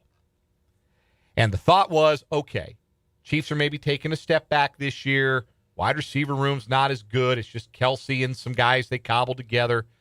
They had 2 first-round picks, but it looks like they're kind of reloading, a bit of a youth movement on the defensive side. The Chiefs were nobody's consensus favorite in 2022. The dialogue going into that season was, have they been surpassed for good by the Bengals, who had their number? We, of course, remember how 2022 ended. That confetti was red and gold in Glendale, Arizona, after the Chiefs beat the Eagles in Super Bowl 57. That was the last time we were here when it felt like the Chiefs are on the cusp of maybe needing a year or 2 to get the roster back to a Super Bowl level. It turned out then that just having Mahomes and having a rookie class make an immediate impact was good enough. So that's the benefit of the doubt you have to extend to not just Patrick Mahomes, but Andy Reid and Steve Spagnuolo. But it is asking a lot for lightning to strike twice, and for the 2026 rookie class to be as impactful as that 2022 rookie class was. Because keep in mind, you're not just talking about Trent McDuffie and George Karlaftis. Brian Cook was a helpful piece on that team. Leo Chanel was a helpful piece on that team. Isaiah Pacheco helped that team. So that was a group of players, top to bottom, that really made a substantial impact. I mean, even Jalen Watson, he had that 99-yard pick six and that win over the Chargers during the regular season. Another guy who was drafted that year. So that's what you're asking from this rookie class. And I do think there's athletic upside. Like I said, 2 first-round picks, Delane and Woods. It's not a stretch to think that they could be players right away. R. Mason Thomas has some traits that Chiefs haven't had on the defensive line maybe in a while. But I understand, and I feel like the skepticism is well-earned for anybody examining the Chiefs and saying they are a team that feels like they're in a multi-year roster rebuild, and coupled with the uncertainty over Mahomes would make someone feel like, yeah, I don't know that they're one of the 7 best teams in the AFC. So I think there's going to be a lot of this. I don't think Ben Solak is the only prominent NFL voice who is going to come out this offseason and say, yeah, I don't know, the Chiefs are a playoff team. And we've been through this song and dance before, and every time it's happened in previous years, we've kind of said, yeah, all right. That's for clicks. One did it just last week on Get Up. Mike Tannenbaum in his Tannenbaum segment on Get Up last week, he said that the Chiefs would not make the playoffs. So, yeah, and there will be more. There will be more voices. But this is not a situation where I think you get to sit and kind of roll your eyes about it and say, yeah, okay, whatever. I think the skepticism this year is well-earned. And I think it is asking a lot of this rookie class, and it might be asking something of Mahomes that he isn't capable of. I just haven't seen the thing that Patrick Mahomes isn't capable of. That's all I'm saying. I haven't seen the thing that you ask Patrick Mahomes to do that he can't. So if that's this year, first time for everything. But broadly speaking, I do think there's a point there that is well made about the capacity of this Chiefs roster and the thought that this is not a single year retooling, that this is going to be a process for the Chiefs to get back to having that level of elite talent. There hasn't been any second or third wave free agent opportunity for the Chiefs this year, you notice. We have talked multiple times now about the Chiefs' seeming desire to get younger all across the roster. And that generally takes more than just 1 year for a youth movement of that scale to really bear fruit. And if Mansour Delane and Peter Woods do end up being elite talents in this league, it may not happen year one. But we've seen this before. We've seen it happen before. That's just it. Like the 2022 draft class, like Trent McDuffie was really good. He wasn't elite year one, but he was really good. George Karlaftis wasn't elite, but he was really good. He was helpful. Those rookies bumped the youth and athleticism and depth and hunger of that 2022 roster, and combined with Mahomes doing Mahomes stuff, that won a championship. Which I should also note that Mahomes was limited by injury when he won Super Bowl 57. So I still think this is a team you write off at your own risk, but I understand why there are going to be more and more prominent national voices willing to take that risk this year, starting with Ben Solak at ESPN.com today. Your thoughts on the YouTube chat, 580 Sports Talk, name of the channel. The text line is 785-272-9429. We're going to take a timeout. We'll come back with a round of What Is Wrong With You, and then Tim Fitzgerald for the Wildcat Wrap-Up on 580 Sports Talk. But first, this word from my friends at Eagle Auto Wash and Detailing Salon. In recognition of the brave men and women in uniform who have served or are now serving our country, Eagle Auto Wash would like to show their appreciation for your service and dedication. They are offering a free full-service car wash to all veterans or currently active military personnel. All you have to do is show your current U.S. service ID card, retired ID card, or veterans organization card to the cashier, and you will receive a free full-service wash from Eagle Auto Wash for a car, SUV, pickup, or van. For Eagle Auto Wash, they know that they cannot repay their sacrifice, but can give our heroes a clean ride and a big thank you. So come see Topeka's heroes shine, the locally owned and operated Eagle Auto Wash and Detailing Salon, and soar with the Eagle. What Is Wrong With You is next on 580 Sports Talk. Round the source, water furnace, smarter from the ground up. If you're contemplating a new heating or cooling system in your current home or planning new construction, you'll kick yourself if you don't price geothermal. People in this area who've gone geothermal absolutely love it. They get quiet, even comfort, save about half, even up to 75% on their monthly heating and cooling bills. A water furnace system usually pays for itself by about year 7. Choose the experienced geothermal heating and cooling professionals, Ground Source. They've installed hundreds of geothermal water furnace systems in our area. Let Julie and Tim Dugan do a free heat load analysis and estimate. Talk to Ground Source, the geothermal professionals in Kansas. Call them at their Holton office and get comfortable with significant savings. Ground Source, water furnace, smarter from the ground up. This is Spencer Dupuis from 580 WIBW, and sports and local info is always within reach with the MSC Radio app. As we recently joined MSC Radio out of Hiawatha, stay connected to 580 WIBW by texting the station at 785-272-9429. Check out local events, discover our sister stations, and follow along on social media, all from the palm of your hands. Download the MSC Radio app on the App Store or Google Play and keep your community connection strong wherever you go. 580 WIBW and MSC Radio Network station. At concerts, we dance to the same tune. At games, we hug total strangers. And yet, in these moments, there's also something we don't do. We don't act based on how they look, who they love, where they're from, or what they believe. We just act. Because the things that make us different will never change what makes us human. Go to lovehasnolabels.com to learn more. Brought to you by Love Has No Labels and the Ad Council. WIBW, Topeka. What the hell? What the hell? What the hell? What the hell? What the hell? It's a new month on What Is Wrong With You. We've got 2 news stories ready to compete today for our first day of July. In case you missed it yesterday, our June champion was crowned. It's okay, I'm a street lawyer. It's a good story. That's going to be a strong contender at the end of the year in our tournament of failed champions. But 6 up, 6 down. We're halfway through the year. Now it's time to start the process of finding our 7th yearly entrant into the What Is Wrong With You tournament of failed champions. We begin with 2 new stories today. I'll go first. We're going to Tennessee. We meet 3 gentlemen that were doing it all wrong. You're supposed to break out of the prison, not break in.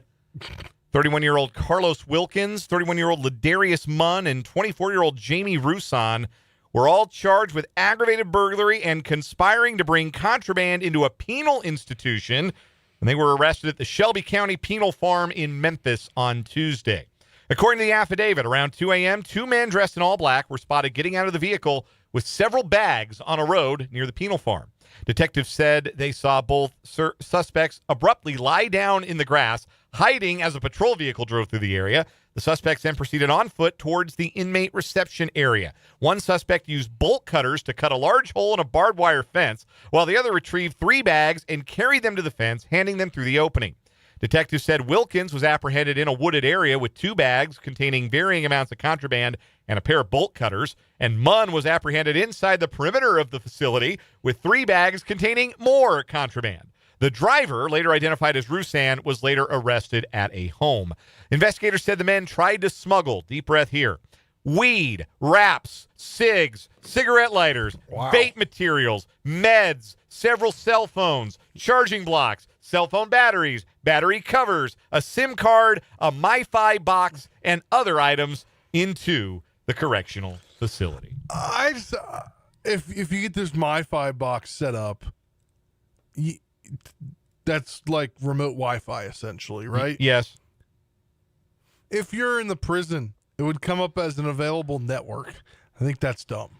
I think somebody would figure that out real fast. So, like, we've had stories, people try to, like, launch contraband into a open area at a prison, like with a T-shirt cannon or a drone. Like, we've had stories like that. Never heard of 2 guys that said, oh, we're just going to break into the prison, drop this off, and then we'll leave. And no one will know we were there except for the bags of contraband, which will smell like weed because there's weed in them, and the big hole we cut in the fence. Yeah. Who are they kidding? All right.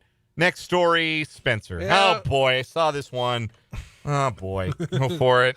We're going to Florida. A Florida woman who denied ownership of a bag of cocaine that fell from her buttocks while being booked into custody told jailers that the drug must have been placed there during an intimate encounter with an unnamed partner. Sure. According to an arrest affidavit, a car driven by Reagan Cox, 30, was spotted veering across the Broward County Highway around 6:40 in the morning last Saturday. Upon being pulled over, Cox refused to exit her Nissan Altima, which smelled of burnt marijuana. Cox, who cops say was slow and lethargic, was pulled from the vehicle after she refused to remove her seatbelt and tried to lock the door. Cox then tried to walk away as the deputy sought to search her. Cox was arrested for resisting arrest and misdemeanor and transported to the local jail. A brief drive from her residence in Rockledge. During the jail intake process, Cox had to pass through an x-ray scanner, which is used to spot contraband like weapons, phones, or drugs. According to investigators, when jailers detected an anomaly in Cox's lower region, she was brought into a room where she was subsequently seen trying to cover her buttocks area with her hand. Upon moving her hand, a baggie containing 3.8 grams of cocaine fell from Cox's rear end. With the coke at her feet, cops say she denied knowing anything about the drug. She speculated that somebody must have placed the narcotics inside her during a sexual encounter. As one does. That explanation, as it were, did not stop police from charging her with a second crime, introducing contraband into a correctional facility, a felony. She eventually was released on custody after posting a $3,000 bond. Her arraignment is scheduled for July 28th. So the press release from the Brevard County police made reference to her jail purse, which I'd never heard that before. I'd heard jail wallet. I'd heard jail wallet before, but not jail purse. But yeah, trying to try to sneak it in your jail wallet. And that That didn't work. Yeah, well, she went from from the 785 on the text line. Now that's crack. Yeah, it sure is. She went from minor drug possession to a legit felony for bringing it into the correctional facility. So, only hurt her worse. So, yeah, do we think? Yeah, she probably did have the coke on her the entire time. When she got pulled over, I'm sure that was the thing. She had it on her. She got pulled over, and she said, "Well, I'll just boof it." And then as they arrested her, just bad play all the way around. Like you play that traffic stop different. Maybe they don't arrest you. Well, unless I guess you get probable cause for the marijuana smell. Yeah. But like, don't take off your seatbelt and try to lock the car.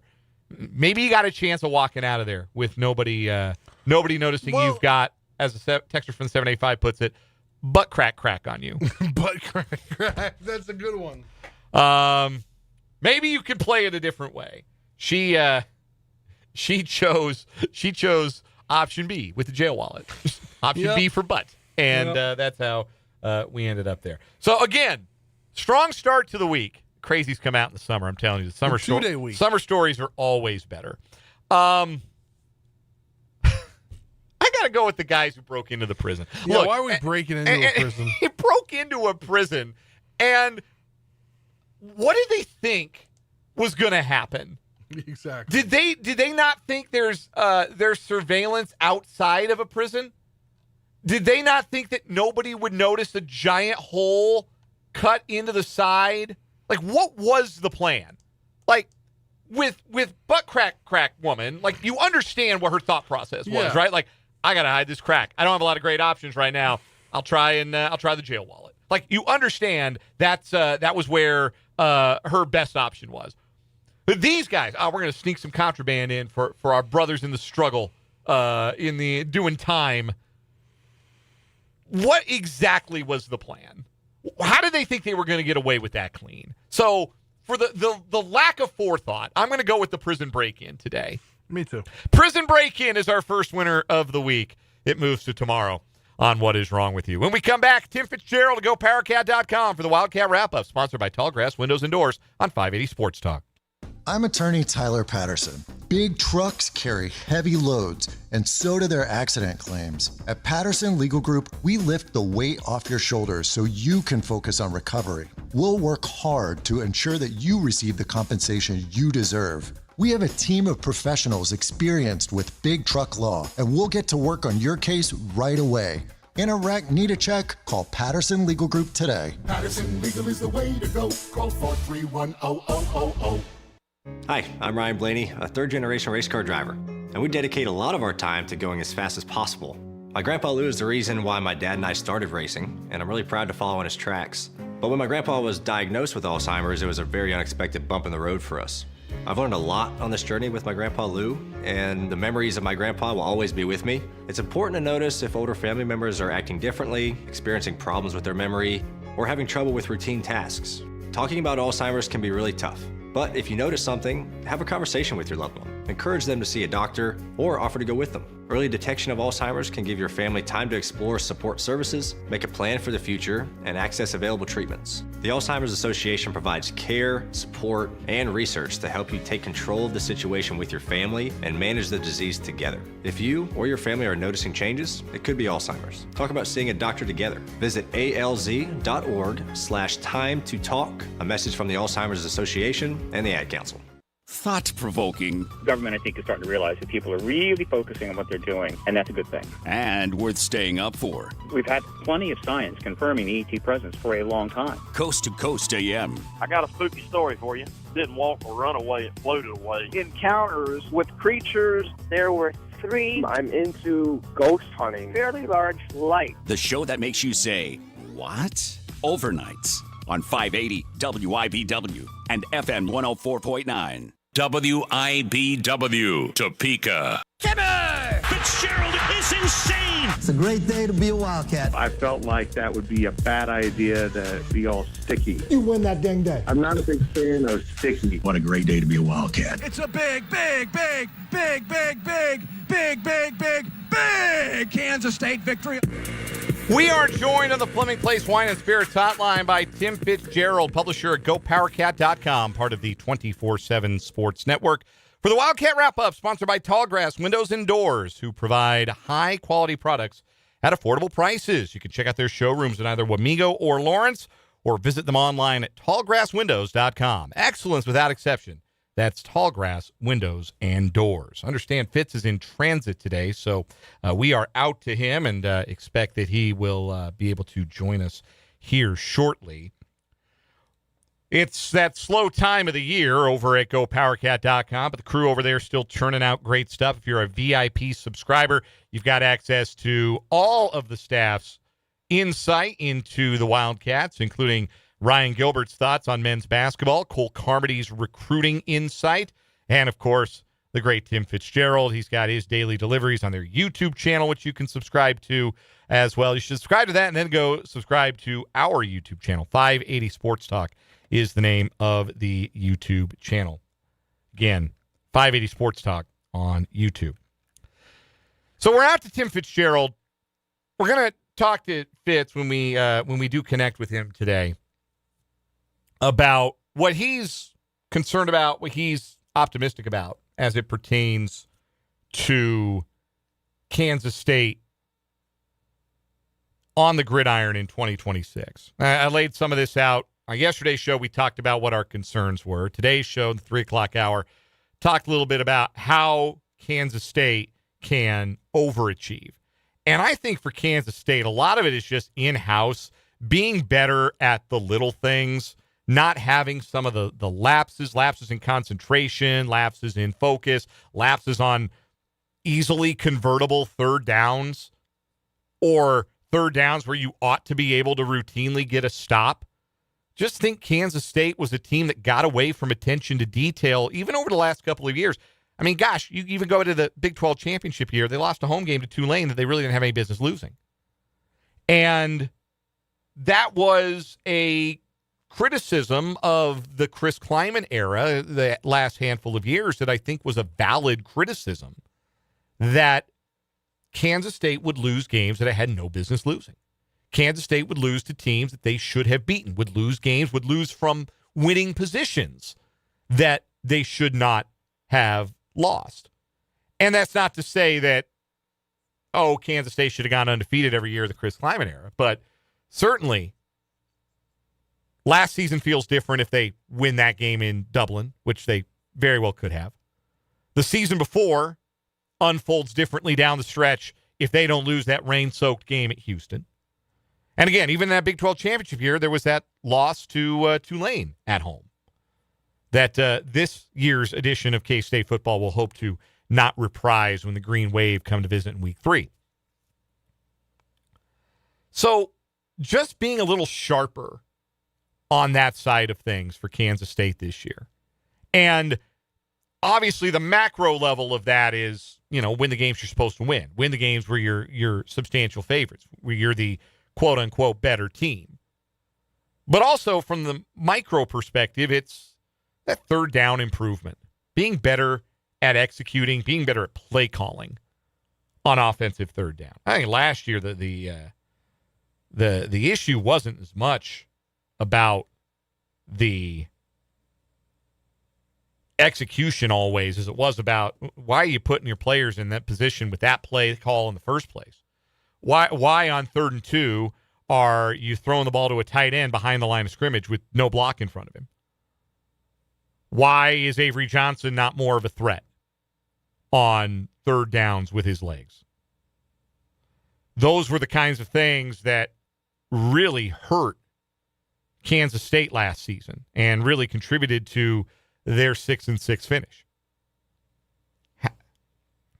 Getting better at those things is going to be the primary hope for Kansas State. And they do that, I think they're going to be in a lot better shape because, like I said, the schedule this year for the Wildcats at home is very manageable. Best teams coming to Bill Snyder Family Stadium in conference play are Houston and Arizona.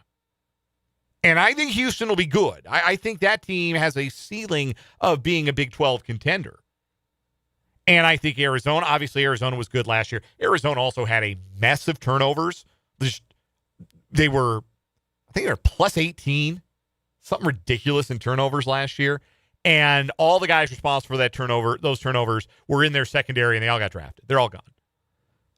I think Arizona's probably due for a bit of regression this year. Doesn't mean I don't think they've got some guys. I can Noah Fafita, they're set at quarterback, but I think they're probably due for a little bit of regression this year. Even last year, they were kind of fortunate to beat Kansas State, and Kansas State played terrible in that game, and still probably should have won, had opportunities to win.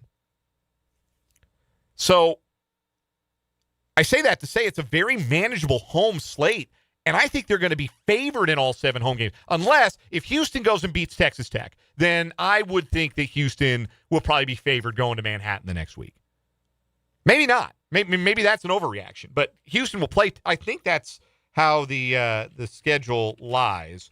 I'm going to pull up the composite real quick to make sure I'm not lying to the good people that are listening to the program today. But Houston has Texas Tech early in the season. And it's a big game for both teams. Obviously, it's one of the biggest games of the entire conference season, I would say. And it's a Friday, September 18th is when it is. So Houston's got a couple of weeks between that and their trip to Manhattan. That's October 10th. But if Houston is sitting in the catbird seat in the conference at that point, that would include a win at Texas Tech, then maybe Houston will be favored at Texas. It's a very long way and maybe a convoluted way to come to the point I was trying to make. Unless it's Houston, I'm not sure that anybody is going to be favored to beat Kansas State at home this year. So Kansas State, if they're a favorite in all 7 home games, win them all. Win from that position. 7-0 at home, it's really hard to have a bad season. Really hard. If you win all 7 of your home games. So that, again, that's the stuff that I'm optimistic about. I think the schedule shakes out. I think Colin Klein's going to be good at this job. I think Avery Johnson is going to be the best version of himself with Colin Klein calling the shots. And if you get really good quarterback play and a favorable schedule and create some turnovers on the back end, I think Kansas State will be a good turnover defense again this year. They were plus 11 in the turnover margin last year. Big number. That's a number you would say, oh, yeah, there's probably going to be some regression there. And on the one hand, yeah, I would. Plus 11 is a big number to carry for a whole season. But at the same time, you get your 2 starting corners back.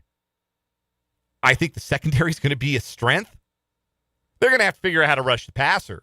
If they can't rush the passer, they're going to struggle to create turnovers. But I think that still has a chance to be a defense that is good in that department, forces a lot of turnovers. And that's another way that they could exceed their expectation. And I think the expectation, that's another part of it too. It feels like the expectations for Kansas State are kind of going to be all over the place. I don't know what the consensus expectation for Kansas State is going to be. Phil Steele's got them in the middle of the pack, but Vegas has the over-under at 8.5 wins. At least BetMGM did when the over-unders opened. Yeah, I mean, I think obviously a new coaching staff, a bunch of new players, but you have your quarterback back.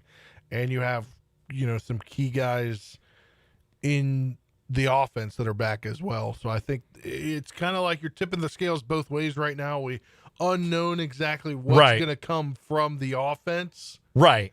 Even though you've got this quarterback who's been there. I think it's just big picture unknown. Like with a new coach, with a new staff. I think there's unknown probably all over the roster. And I think that's fair. But experience at quarterback and a really favorable schedule. And the fact that, again, even bad for like Kansas State's established floor in recent years is 6 wins. Like that's the floor. That's what bottoming out. That's what a failure of a season last year looked like. 6 wins. So when you establish that as your floor, it's a lot easier to feel like your ceiling could be even higher than that. We had a text from the 785 that says they got to stop giving up 3rd and 10. Yeah, that's the other thing. I talked a lot. I don't know what was more frustrating last year for Kansas State on 3rd down. Their inability to convert or their inability to get stops. But I don't think there's a wrong answer to that question, however you feel about it.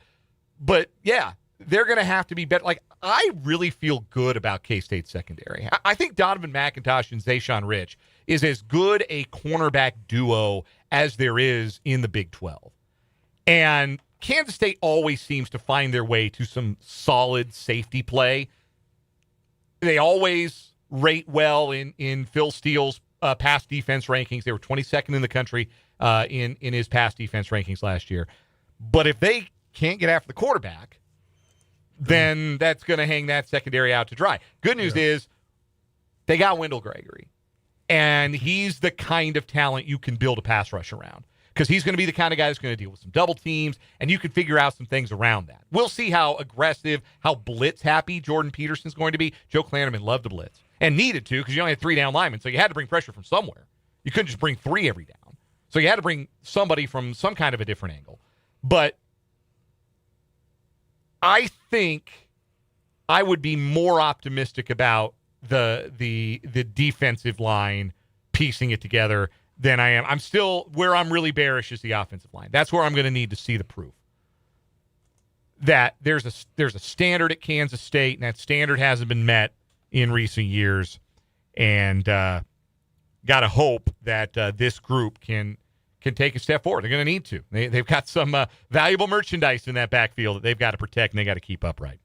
The Wildcat Wrap-Up is sponsored by Tallgrass Windows and Doors, who provide high-quality products at affordable prices. You can check out their showrooms in either Wamego or Lawrence, or visit them online at tallgrasswindows.com. Excellence without exception. That's Tallgrass Windows and Doors. We'll take a break. We'll come back and wrap up this 4 o'clock hour, 580 Sports Talk. Everyone can help keep our roads safe. When I'm driving my truck, I'll remember to check my mirrors for smaller vehicles. And when you're on the road, try to avoid lingering in my blind spots. Let's all plan to share the road safely. Visit www.sharetheroadsafely.gov. From the FIFA World Cup to competitive business environments, grand ambitions lead to game-changing achievements. At Bank of America, we're there to support businesses at every step, providing insights and expertise to help you gain an edge. He shoots, he scores! What would you like the power to do? Explore winning business solutions at BofA.com/gamechangers. Bank of America, official bank of the FIFA World Cup 2026. This is Spencer Dupuis from 580 WIBW, and sports and local info is always within reach with the MSC Radio app, as we recently joined MSC Radio out of Hiawatha. Stay connected to 580 WIBW by texting the station at 785-272-9429. Check out local events, discover our sister stations, and follow along on social media, all from the palm of your hands. Download the MSC Radio app on the App Store or Google Play and keep your community connection strong wherever you go. 580 WIBW and MSC Radio Network station. This month, it's not business as usual at Lewis Toyota of Topeka. Our boss has issued the ultimate challenge, sell to zero. That means every new Toyota on our lot has a target on it, and we're doing whatever it takes to move them before month's end. If you've been waiting for the perfect time to buy a new Toyota, this is it. The bigger the challenge, the bigger the savings on Camry, RAV4, Tacoma, Tundra, Highlander, and more. But when they're gone, they're gone. Don't miss your chance to get the best selection and some of the best deals of the year during the Sell to Zero event at Lewis Toyota of Topeka. Snakes, zombies, public speaking. The list of fears is endless. But the real danger is in your hand when you're behind the wheel. Distracted driving is what's really scary and even deadly. Eyes forward. Don't drive distracted. Brought to you by NHTSA and the Ad Council. WIBW, Topeka.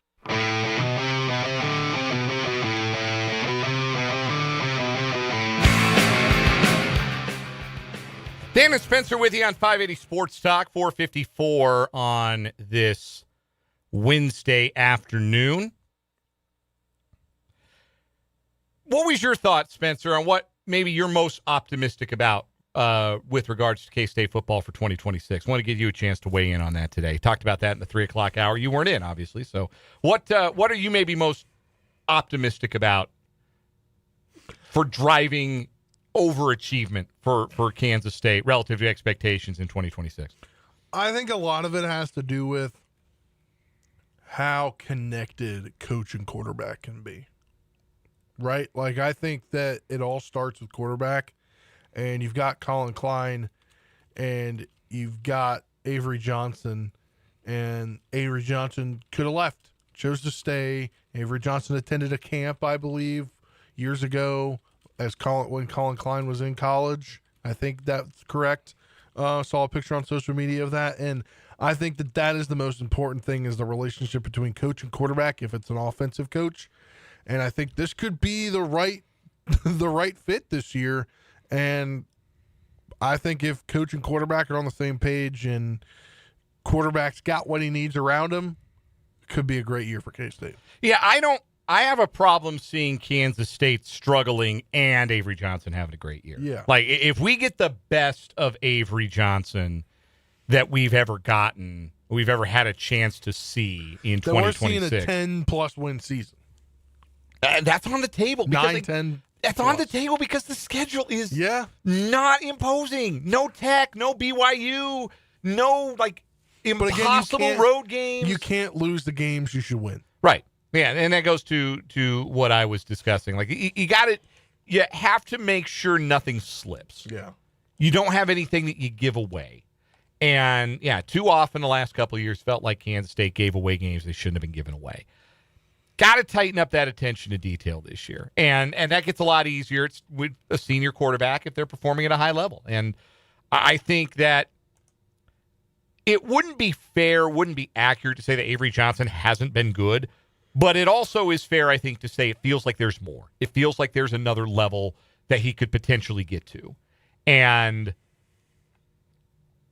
he is being put now, being paired once again with Colin Klein in the best possible position to get to his best for 2026. If he doesn't get there, it won't be because the pieces weren't in place for it to happen. Yeah, I mean, I think if they start conference play if they finish non-conference play 3-0, I think we're thinking about talking about a 10-plus win season. It's in play. But if they lose to Nicholls State, they're not going to lose to Nicholls. If they lose to Tulane, I don't think they're going to lose. Well, I mean, Tulane did beat them in Manhattan before, but yes, I get what you're trying to say. I'm just saying they're not going to lose to Nicholls. Yeah, I'm not saying they are either. I feel if they come out of non-con 3-0 and things are rolling and you don't have the off-the-field drama that we had last year, I think things could go really well for this team. Coming up in the 5 o'clock hour, we got our 580 Sports Talk headlines, including a World Cup roundup. We'll play a quick round of One Gotta Go. We'll preview tonight's Royals game. Maybe the Royals won't have an inning where they walk 6 out of 7 batters that they face. That was excruciating. That's coming up, 580 Sports Talk. Over the years, you've brought them into your home. You were prescribed opioids after the C-section, when Dad injured his back, when your basketball star tore his ACL. Opioids helped with the pain, and you held on to them just in case. But did you know holding on to unused opioids puts your family at risk? Opioids are powerful pain-reducing prescription medicines, but most people who are prescribed opioids don't finish their prescriptions. So millions of unused opioids are sitting in homes across the country. And tragically, more than 100 Americans die every day from overdoses involving opioids. What can you do to protect your family? Remove the risk of unused opioids from your home. Pills, patches, or syrups in drawers, purses, and cabinets, anywhere they might be hiding. To find out how to dispose of them properly, visit www.fda.gov/drug disposal. Do you worry about how much someone drinks? Do you feel angry or depressed most of the time? Do you feel neglected or unloved? Do you feel you attract people who tend to be compulsive or abusive? Do you have money problems because of someone else's drinking? Are you afraid or embarrassed to bring your friends home? Do you feel that if the drinker loved you, she or he would stop drinking? If you answered yes to any of these questions, you are not alone. More than half of all adults have a family history of alcoholism. Not everyone trapped by alcohol is an alcoholic. Families and friends are suffering too. Al-Anon and Alateen can help. Call 1-866-200-0223 or visit alanon.org/help. WIBW, Topeka. NBC News Radio, I'm Scott Carr. President Trump's in North Dakota, honoring a figure he says embodied the heart and soul of America. Trump's in the city of Medora for the dedication of the Theodore Roosevelt Presidential Library. Trump called the 26th President of the U.S. a true American hero, accompanied by several dignitaries, including Interior Secretary Doug Burgum, who previously served as the governor of North Dakota. Millions across the eastern U.S. are dealing with extreme heat. The most extreme temperatures so far are in the Great Lakes region, with parts of Wisconsin, Ohio, Michigan, and Illinois all being impacted. Elsewhere, temps in Washington and New York could possibly hit the triple digits. Forecasters say much of the East Coast will see dangerous heat levels on Thursday. The governor of New Jersey, Mikey Sherrills, issued warnings about the heat. Governor Sherrill says the heat is not just uncomfortable, but severely dangerous. It's the hottest stretch we've seen in over 14 years, and it's the number one, extreme heat's the number one weather-related killer in America. More than hurricanes, more than floods, more than extreme cold combined. She is urging people in New Jersey to stay indoors and check in on their neighbors. Sherrill also said the state is working with local towns and counties to coordinate cooling centers across New Jersey. I'm Lizzie Radabali. The U.S. hits the pitch tonight as it begins the knockout stage of the World Cup, taking on Bosnia-Herzegovina in Santa Clara, California tonight. England defeated the Democratic Republic of the Congo earlier in Atlanta with 2 goals from star Harry Kane. Now Belgium and Senegal are facing off in Seattle. A New York Times and Siena poll says Republicans are holding the edge in the battle for the U.S. Senate, despite Democrats remaining competitive in 6 key Senate battlegrounds. Democrats lead the Senate races in North Carolina and Maine. Republicans hold a slim lead over Democrats in Iowa, Alaska, and Ohio. Democrats would have to net 4 seats to take control of the upper chamber this fall. Scott Carr, NBC News Radio. Celebrate America's once-in-a-lifetime 250th birthday with Jake's Fireworks. Our superstores are packed with the best selection of world-class fireworks, including exclusive patriotic 250th anniversary fireworks you won't find anywhere else. Plus, save big with hot deals and bundle deals store-wide. Join VIP rewards for even more coupons and savings. America's birthday party starts now. Visit jakesfireworks.com and find a store near you. Jake's Fireworks. This is Spencer Dupuis from 580 WIBW, and sports and local info is always within reach with the MSC Radio app. As we recently joined MSC Radio out of Hiawatha, stay connected to 580 WIBW by texting the station at 785-272-9429. Check out local events, discover our sister stations, and follow along on social media, all from the palm of your hands. Download the MSC Radio app on the App Store or Google Play and keep your community connection strong wherever you go. 580 WIBW and MSC Radio Network station. This Kansas Information Network update is brought to you by Eaton Roofing and Exteriors. I'm Rena Flores with 13 News. July 1st is here and several new laws across Kansas start today. A few of those changes include a new phone ban for drivers in school and work zones, the Squatter Removal Act, and a new program to help train and recruit rural attorneys. Those are just some of the more than 100 new laws now in effect. You can view the full list on our website. And Emporia planners have forwarded their zoning recommendations for a pending data center and other developments. The Planning Commission kept talking last night about a proposed digital infrastructure overlay district, then voted 6-1 to send its recommendation to the City Commission. Opinions differ on the prospect of a data center coming in, but Emporia's planners feel these zoning discussions need to happen for any future development. I'm Rena Flores with 13 News. This Kansas Information Network update is brought to you by Eaton Roofing and Exteriors. Why pay more for a clean car? At Eagle Auto Wash, get the shine you want for less than the competition. In some cases, half the price. And with Eagle's Express Wash, you stay in your car and fly through fast for under $10. No hassle, no waiting around, just a sparkling clean ride from a locally owned Topeka business that knows value matters. Soar with the Eagle. Soar with the Eagle. Eagle Auto Wash and Detailing Salon. Soar with the Eagle once a week. There's danger out there. It lurks on highways and quiet neighborhood streets. It's more likely to kill you than a shark and more terrifying than the biggest snake. Distracted driving claims lives every day. Every notification, swipe, social post, video, or selfie while driving risks your life. So while you might think public speaking or the zombie apocalypse is scary, what's really terrifying and even deadly is distracted driving. Eyes forward. Don't drive distracted. Brought to you by NHTSA and the Ad Council. Patterson Legal is the way to go. Call 431-0000. I'm attorney Tyler Patterson. At Patterson Legal Group, we always stress results because recovering over $230 million for thousands of injured clients is a big deal. Whether you're injured in a motorcycle, car, or truck accident, we have the know-how to make the insurance companies pay top dollar. In a wreck, need a check? Call Patterson Legal Group today. Patterson Legal is the way to go. Call 431-0000. Here's your updated WIBW forecast from the Certified Transmission Weather Center. Cloudy skies with a few peaks of sun this afternoon, with daytime highs approaching 94. Winds out of the south, 10 to 20 miles an hour. Partly cloudy tonight, lows level off around 77. Partly cloudy tomorrow, 96. Sunshine mixed with clouds at times, Friday with a high of 95.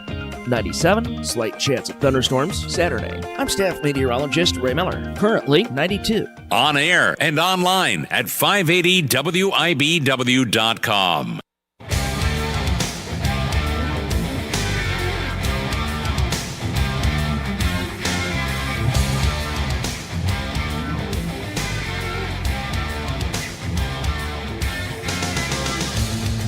Let's get it! 580 Sports Talk, hour number 3 on this hump day afternoon, final hour of the day here on the sports voice of Kansas. 580 WIBW FM 104.9, online at 580WIBW.com, and in living color on our YouTube channel, 580 Sports Talk. Also on your mobile device, on the app. Check out the app today. MSC Radio is the name of the app. MSC Radio is the name of the app. Go download it. Go check out not just 580 WIBW, but all of our stations up here on Huntoon Hill. Jack FM, Country 106.9, the Big 94.5 Country, and the 6 stations that comprised Many Signals Communications, MSC Radio Group, when they bought us. If you're unfamiliar, maybe you don't get out north of us very often. 103.9 KNZA, 103.3 KLZA. There's 96.9 The Pulse. That's on in my wife's car all the time. 92.1 Kansas Land Country Classics. Classic Hits KTNC, 101.7 FM, and KAIR, 93.7 FM up there in Atchison. You can listen to them all as well. Something for everybody. On our YouTube, on our mobile app, MSC Radio. I've seen some people hopping into the live chat on the YouTube channel in recent days, and we've got some new graphics up there, some new branding, and we do include the MSC Radio Group logo on the stream now. We've had people say, "Hey, wait a minute, what's that? What's going on up there?" So that's what's going on up there. We're coming on almost a month under the MSC Radio Group umbrella, and loving life, locally owned. And hopefully you haven't noticed any kind of a quality difference in how we do the show, because there shouldn't be any quality difference in how we do the show. We just keep on rocking, baby. That's all we do. So appreciate everybody listening today, no matter how or where you might be listening. Go subscribe to the YouTube channel if you've never done it. You want to check out all those cool graphics and branding. You want to see what our logo looks like now. Go check it out. We're on X, 580 Sports Talk. We're on Blue Sky, 580 Sports Talk.bsky.social. We are, again, on Facebook at WIBW News, just big picture there. But go subscribe to the YouTube channel. 580 Sports Talk is the name of the channel. Help get us started on the next 1,000 YouTube subscribers. Also, while we're at it, be sure to check our website. We got a lot more stories going up there. Yeah, 580WIBW.com. You can always just listen on the website. Check out the podcast on the website.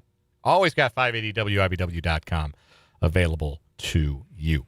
Coming up here in the 5 o'clock hour, we've got a whole mess of sports talk headlines, including a World Cup roundup. Big World Cup roundup tonight. Big match tonight. USMNT in action. Team USA plays their round of 32 knockout game tonight. If it follows the trend of the day and the knockout rounds, it's going to be a banger. There have been some incredible matches, including one currently going on right now into extra time between Belgium and Senegal after the Senegalese made a dramatic comeback late in that match. We've also got a round of one got to go. World Cup will be tangentially involved to that. Also look ahead to tonight's Game 2 of the three-game series between the Kansas City Royals and Tampa Bay Rays at Kauffman Stadium. We'll be bringing that to you right here, of course, on 580 WIBW and FM 104.9. Pre-game coverage at 6 o'clock. First pitch at 6:40. Seth Lugo, Shane McClanahan, your starting pitching matchup. So, without any further ado, and one more reminder that you can chat with us in the YouTube chat at 580 Sports Talk and text us show 785-272-9429. Let's go on and hop into our 580 Sports Talk headlines because, like I said, we've got a lot of stuff we can talk about, a lot of stuff that we can get into today. We'll start with the Major League Baseball Futures Game, the yearly showcase of the next great ones in Major League Baseball. This year's Futures Game will be played at noon Eastern on Sunday, July 12th. It's the start of the All-Star Week festivities. I just hate that they play it during a day of regular games. It should be its own thing. Honestly, it should be Sunday Night Baseball for the week. Is what they should. They should either put it on Sunday night or they should put it on Wednesday night, the day after the All-Star game, when literally nothing is going on. I think the ESPYs are that night. Oh, I can't give a damn. Who cares about the friggin' ESPYs? I'd rather watch baseball. Give me a baseball game to watch. The ESPYs? Major League Baseball going to count out of the damn ESPYs? No. Give me a baseball game. Quick, who won the ESPY last year? For anything. You don't know, do you? I'm just giving you a hard time, Spence, but I'm mostly just angry about the ESPYs. Like, we have awards for sports performance. They're called, like, the NFL Most Valuable Player Award. Like, the NBA MVP. The Stanley Cup. You know? It's always been silly to me that there's a sports award show. Just a way to, slap and giggle for 3 hours for rich actors to meet athletes. I think it's outlived its usefulness. Truthfully, it's never been the same since they let Norm Macdonald do the monologue that one year. And they made that O.J. Simpson joke that made Ken Griffey Jr. visibly uncomfortable, and then they never invited him back. you know the one I'm talking about, right? Yeah. Yeah. It's an all-timer. Anyhow, the Futures Game. They should play it on Wednesday. They put the ESPYs on Tuesday at 2 in the morning. The Futures Game will be played at noon Eastern on Sunday. It will air on NBC. And 2 Kansas City Royals prospects will suit up for the American League. They are the number 1 and number 3 prospects currently in the Royals system, according to MLB Pipeline. Right-handed pitcher Kendry Churio and catcher Blake Mitchell. Churio is now into the top 100 in all of baseball, according to MLB Pipeline. In their most recent re-ranking of the prospects, Churio comes in at number 70. Blake Mitchell outside the top 100. He's number 3 in the Royals system. Keith Law of The Athletic had a write-up of the players he's most intrigued to see at this year's Futures Game in Philadelphia, and had this to say about the Royals' young right-hander, Kendry Churio, the youngest pitcher on either roster. He is 18 years old. 18 years old, pitching in high A. And the Venezuelan native might have the best command and control in the minors. He was just promoted to high A, and in 13 starts total this year, Churio has walked 11 batters. 11 walks in 13 starts. Eric Sarantola walked 6 guys in an inning last night. 11 walks in 13 starts. Only 4.7% of the batters he's faced, while, Law continues, limiting hard contact because he stays out of the heart of the zone. I don't think there's a guy I'm more excited about in the Royals system than I am about Kendry Churio. And, buyer beware when you're talking about a pitching prospect. The old saw is that there is no such thing as a pitching prospect. There's even a catchy acronym that goes with that. I don't know if it's catchy. TINSTAP. It's not really catchy. It's kind of cumbersome. But no such thing as a pitching prospect. That's the old saw. You never know. Guys can burn out. Guys, they top out. They don't add velocity. They don't add bulk. They don't add a third pitch. And they peter out. But I think Churio's one of them ones, man. I really do. The fact that he's able to, it's not just the lack of walks. It's not just, he's a strike thrower. That's great. Big leaguers hit strikes, and they hit them hard. But right now, minor leaguers are not hitting Churio's strikes hard because it's not just that he throws a bunch of strikes. He throws quality strikes. I'm really, really excited for this young man, and I hope he comes good for the Royals. He's a ways away from that because, again, he's 18. He'd be a high school senior. Jeez. If he'd be eligible for this year. Well, Major League Baseball trying to make guys like him ineligible for future drafts. Yeah. But he'd be a high school senior eligible for this year's draft, and he's already in high A going to pitch in the futures game for the Royals. So that's Churio. Blake Mitchell, number 3 prospect in the Royal system, first-round pick back in 2023. He's had some injuries. He has a very amusing slash line at high A Quad Cities this year. So he's only hitting .210, which is not awesome. But his on-base percentage is .409, which is awesome. And his slugging percentage is .425, which, when you consider his .210 batting average, is pretty good. He's hit 13 home runs this year. He's walked 73 times. But, unfortunately, in 219 official at-bats, he has struck out 105 times. That ain't going to cut it. Like that, you've got to be, we've had this conversation, you've got to be so productive with your other at-bats if you spend 30% of them striking out in the major leagues. You've got to hit for elite power, or you've got to have elite on-base skill. You got to do something at a really high level to make up for the fact that 30% of the time you don't hit the ball. Blake Mitchell's not hitting it 50% of the time at high A. I don't know what to do with that. But he does enough good things with the power and the patience that he's still considered a top prospect. And this isn't just, because the Royals have to have somebody ranked 3rd and their farm system stinks. No, he'd be probably a top 10 guy in a lot of other systems too. He's just got one potential fatal flaw that you can kind of see on his stat sheet. That's one where you can scout the stat line a little bit. But the power's real. The knowledge of the strike zone is real. It's just a matter of, can he make some more contact? That's a tough ask, but he's going to get lots of chances to do it, and we'll see him in the futures game as well. All right, Spencer, first headline from you today.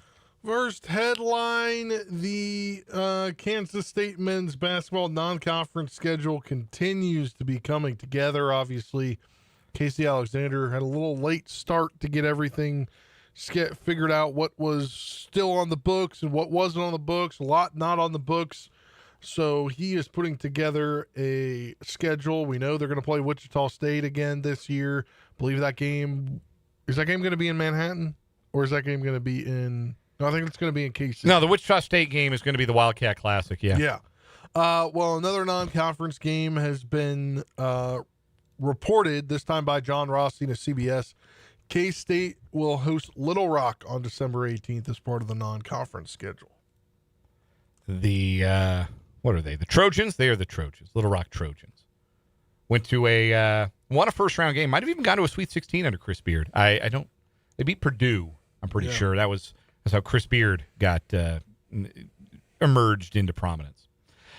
Next headline for me, we'll do some NBA stuff. A blockbuster NBA trade has just been reported by Shams Charania.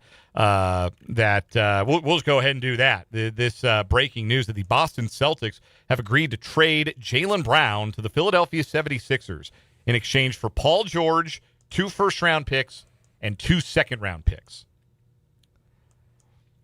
So I don't know why the Celtics all of a sudden got the itch to trade Jaylen Brown. But the rumor was they wanted 4 first-round picks in return for Jaylen Brown. Like, they were going to trade him. They tried to package him for Giannis. That didn't work. Giannis Antetokounmpo ended up going to the Heat. And then the Celtics say, we want 4 first-round picks for Jaylen Brown. Well, how about 2 first-round picks and then 2 second-round picks and 36-year-old Paul George? All right, you got a deal. That doesn't seem like that was negotiated all that well. What is up with these past 35-year-old NBA stars being so wanted?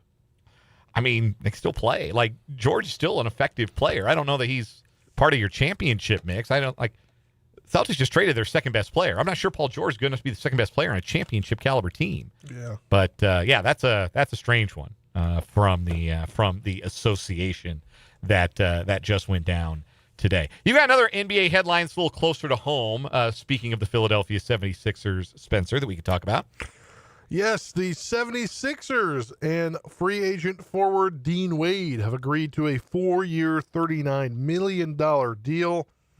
That, according to Sharanya of ESPN. The Sixers allegedly beat out several other contenders who had pursued the former Cavaliers forward and former Kansas State forward. He is 29, obviously a valuable front court player. Really good role player. Guy that knows his role and knows what he's going to do and knows how he can help the team.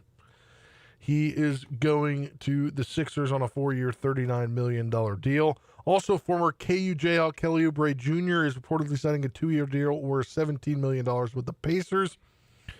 Pacers got that other KU connection. President of Basketball Ops Kevin Pritchard, former KU player, and was on the '88 national championship team. Kelly Oubre's had a long career and former Wizard, itinerant career, but a long career. Keeps finding work. Good for him. As for Dean Wade, man, what a story! Undrafted, out of K-State. A lot of concerns about his injuries the last 2 years of his college career. Like, you think big man and foot injury. What you don't think is long a professional career ensues. Yeah. But Dean Wade's made it happen out of pretty much nothing. And the kid from St. John is now on a 4-year, nearly $10 million a year deal with the 76ers. He'll get to start at power forward. He started for that Cavaliers team the last couple of years. He's going to be a starter for Philadelphia at the power forward spot because they're going to let Tobias Harris walk, or let Tobias Harris walk 2 years ago and never really found a replacement for him. And, he'll be in the front court alongside the former Kansas Jayhawk, Joel Embiid, for the future. Good for Dean. By all accounts, great young man, great representative of Kansas State, and great example of what you can become even out of a small town like St. John, Kansas, as long as you're 6'9" and can stroke it from three. But in all seriousness, it's a really cool story. It's a really cool small town story, success story. And Kansas, as a state, proud, rightfully so, of Dean Wade. Next headline from me. Today is July 1st. And today is the day that conference realignment moves become official. It's effectively the start of the new league year, if you want, for college athletics. Yep. So conference realignment is official today. I had that jump scare when I saw today the Pac-12 conference post a graphic with a bunch of logos for teams that I do not recognize as members of the Pac-12 conference. 9 teams, I believe, or 8 or 9. Yes, 9 members of the Pac-12. Here's a rundown, in case you've all forgotten, and you may have. Here's a rundown of what became official today in the world of major college sports. In the Pac-12, well, the Pac-12 is back. It's not just a 2-team league anymore, but just Oregon State and Washington State being the last 2 people left at the club when the lights come on. No. Joining the Pac-12 officially today as full members, Boise State, Colorado State, Texas State, San Diego State, Utah State, and Fresno State. Also joining as a member in all sports that are not football, Gonzaga State. Well, excuse me, they're not a state, but you can forgive me for the confusion. Anyhow, yeah, that's how you get to 9. Gonzaga will play basketball and all of its other sports in the Pac-12, but it is an 8-team football league. They will play a 7-game regular season schedule and then have a flex scheduled game for the 8th week. So they'll play somebody again based on conference record and standing. That takes me back to D2 scheduling. That's how the Pennsylvania State Athletic Conference did it for their championship week. You'd play every team would play, but the 2 teams that were in the championship game would play each other, and then they'd change the schedule based on ranking. I kind of love it because it's different. It's unique. Nobody else is doing it. So when the Big 12 changed its faces all these times, we would look at the Big 12 and say, all right, there's like no big football brand in this conference like there used to be with Texas and Oklahoma, but that could work in its favor. It's going to be wide open. It's going to be a lot of fun. It's going to be unpredictable. It'll be interesting to see who steps up and takes the reins as the powerhouse in the conference. Obviously, Texas Tech appears to be in the lead as far as that goes right now. But I look at this Pac-12 from a football perspective, and I don't feel that same level of intrigue. This kind of feels like Boise State's league from the jump, doesn't it? Like, as much as they dominated the Mountain West over the years, I don't think they're going to have any problem doing the same thing to the Pac-12, because I don't think this Pac-12 is, I mean, probably you would say this is the best of the Mountain West, a Texas State program that might have a ceiling beyond what they've shown before, and then Oregon State and Washington State, who I think it's going to be time for them, it's going to need time, those programs, to recover from the damage done by having everybody in their conference abandon them. Yeah. Like, they took such a hit that it's going to take them some time, I think, to get back to what those programs were. So, yeah, I kind of think this is going to be Boise State's league from the jump. I'm not sure that there's a lot of intrigue there. Colorado State's not a great program right now. San Diego State will be tough. Fresno State's had some good teams over the years, obviously, but yeah, I don't see the same level of intrigue. Like with the new Big 12, it was like, all right, well, who's the big dog? Who's gonna pee on the hydrant first and mark their territory? It kind of feels like this is Boise State's territory. So that's the new Pac-12. I miss the old Pac-12. Also, today, it's official. Sacramento State and North Dakota State are joining the FBS. North Dakota State joins the Mountain West. Also joining the Mountain West as full members, Northern Illinois. Actually, I'm sorry, Northern Illinois is a football-only member. And UTEP. So two of those make geographic sense. North Dakota State and UTEP in the Mountain West. I think there are some people that are probably like, wait, UTEP wasn't in the Mountain West? Like, no, they weren't. They are now. And North Dakota State will jump right into the Mountain West, and that makes a lot of sense, too. Northern Illinois being in the Mountain West. Well, you tell me what's stranger, because the MAC... They left the MAC, right? Yes, they left the MAC.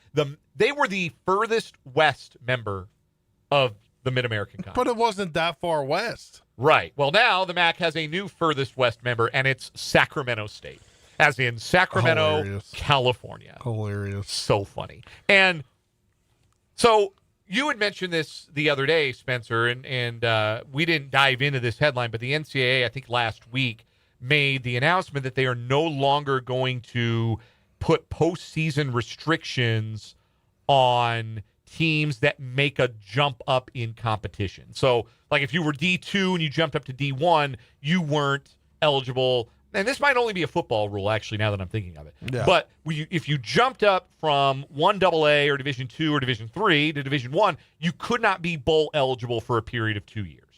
Well, they've changed that rule because it would have been really silly not to let North Dakota State, who was the Division I AA program. What happened to JMU? Yeah. JMU got screwed on this whole They did. rule. They absolutely did. And it didn't make sense then, and this is common sense by the NCAA to do away with that rule. So North Dakota State, bowl eligible, and they'll probably get to a bowl. I think they'll be one of the best teams in the Mountain West Conference this year. Sacramento State making the move, let's just say it feels a little ambitious of Sacramento State to think, yeah, we're going to be a Division I FB. Even in the MAC, this feels very ambitious of Sacramento State football. But we'll see how it goes. So anyway, Sacramento State replaces Northern Illinois in the MAC. Northern Illinois, UTEP, and North Dakota State join the Mountain West. Louisiana Tech goes to the Sun Belt. I know you were thrilled about that, Spencer. Yeah, so the Sun Belt is just recycling a lot of Conference USA teams. Yes. And Louisiana Tech is one of those. It's like a better Conference USA. It is. I will say it's a better. Like, I think it's a better league, and yeah, I'm just glad they're in the West Division. I don't like Louisiana Tech. Also, they're very not creative in naming their teams. I get they're the Bulldogs, but why are we naming our team the Lady Texters? Come up with a cool name. Yeah, their women's basketball team is the Lady Texters. Yeah, I had to broadcast the Lady Texters. But they got tradition. Like they've won. I think they won a national championship as the Lady Texters. I guess you get to do. It's on soapbox. Yeah. That's something I will stand up. I will die on. That they don't need to be the Lady Texters. As far as non-football moves, like we mentioned, Gonzaga joins the Pac-12.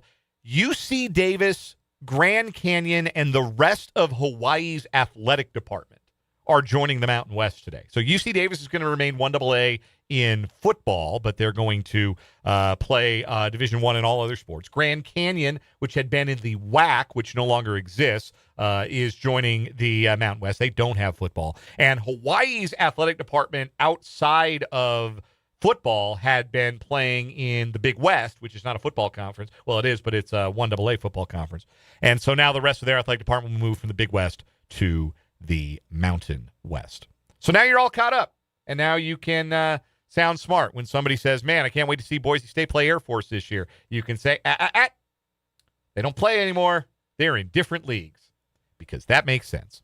Yep. Let's I'm going to be a little delayed here because I'm not all the way ready. Can I give you a quick update from the Mike Pennell story? Yeah, we should probably do this before we get to the World Cup roundup, because ESPN might have stepped in it with the reporting on what was a pretty ugly story and some pretty serious-sounding allegations leveled towards former Chief Mike Pennell. Yeah, so on June 18th, ESPN published a story about Mike Pennell, an investigation of the death of a woman in the Dominican Republic who disappeared back in 2021 on September 5th. ESPN has determined the story contained errors, and they removed it. Since the publication of the story, Pennell's representatives have provided ESPN with documentation, including travel and financial records, supporting Pennell's statements from months ago to ESPN that he was not in the DR at the time of the woman's disappearance.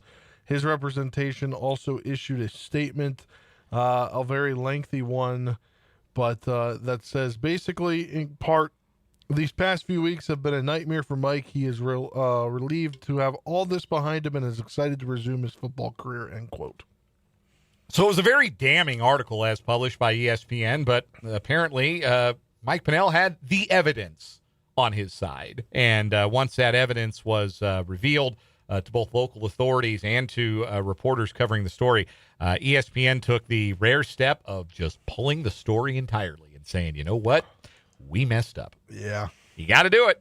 And no journalistic enterprise is immune from a mistake, but that's a pretty big one that ESPN's reporters made in that story. All right, let's wrap up the headlines today with the World Cup Roundup. Open wide for some soccer!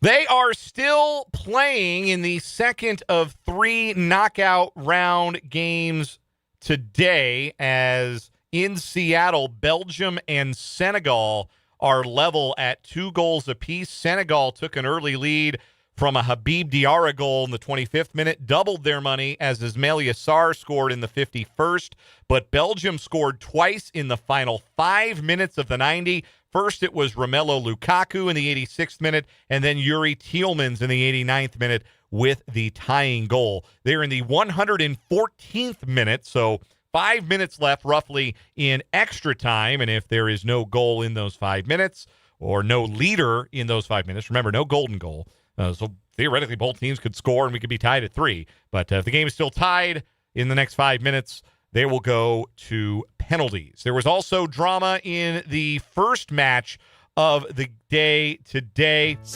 as England had to rally to defeat the Democratic Republic of Congo, a 2-1 victory in that match in Atlanta.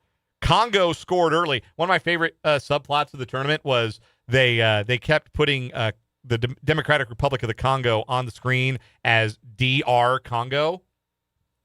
And so that made everybody call them Dr. Congo. Dr. Congo. So they were Dr. Congo all tournament on social media, and that was really, really funny to me. Anyway, Dr. Congo scored in the 7th minute. Brian Sapenga's goal made it 1-0, and then Dr. Congo held out resolutely for about 68 minutes, and then Dr. Congo lost the patient. Harry Kane, England's captain, star striker, scored a brace, 75th minute and 86th minute goals to send England on to the next round. Their prize is a round of 16 match at the Azteca against Mexico. Good luck, buddies. You're going to need it, because you saw that atmosphere at the Azteca for Mexico last night when they beat Ecuador 2-0. England's manager, Thomas Tuchel, has already said, hey, yeah, there's no way we can get used to the altitude. Like, if you think people are announcers are annoying and maybe overstate it when they talk about, well, when you go play the Broncos in Denver, Or when you go play BYU, you got to deal with that altitude. Remember, that's a big, big adjustment. You got to deal with that altitude. Well, in soccer at the Azteca in Mexico City, it's a big honking deal. And they've got 4 days, England does, to prepare for that. And I kind of think Mexico's going to beat them.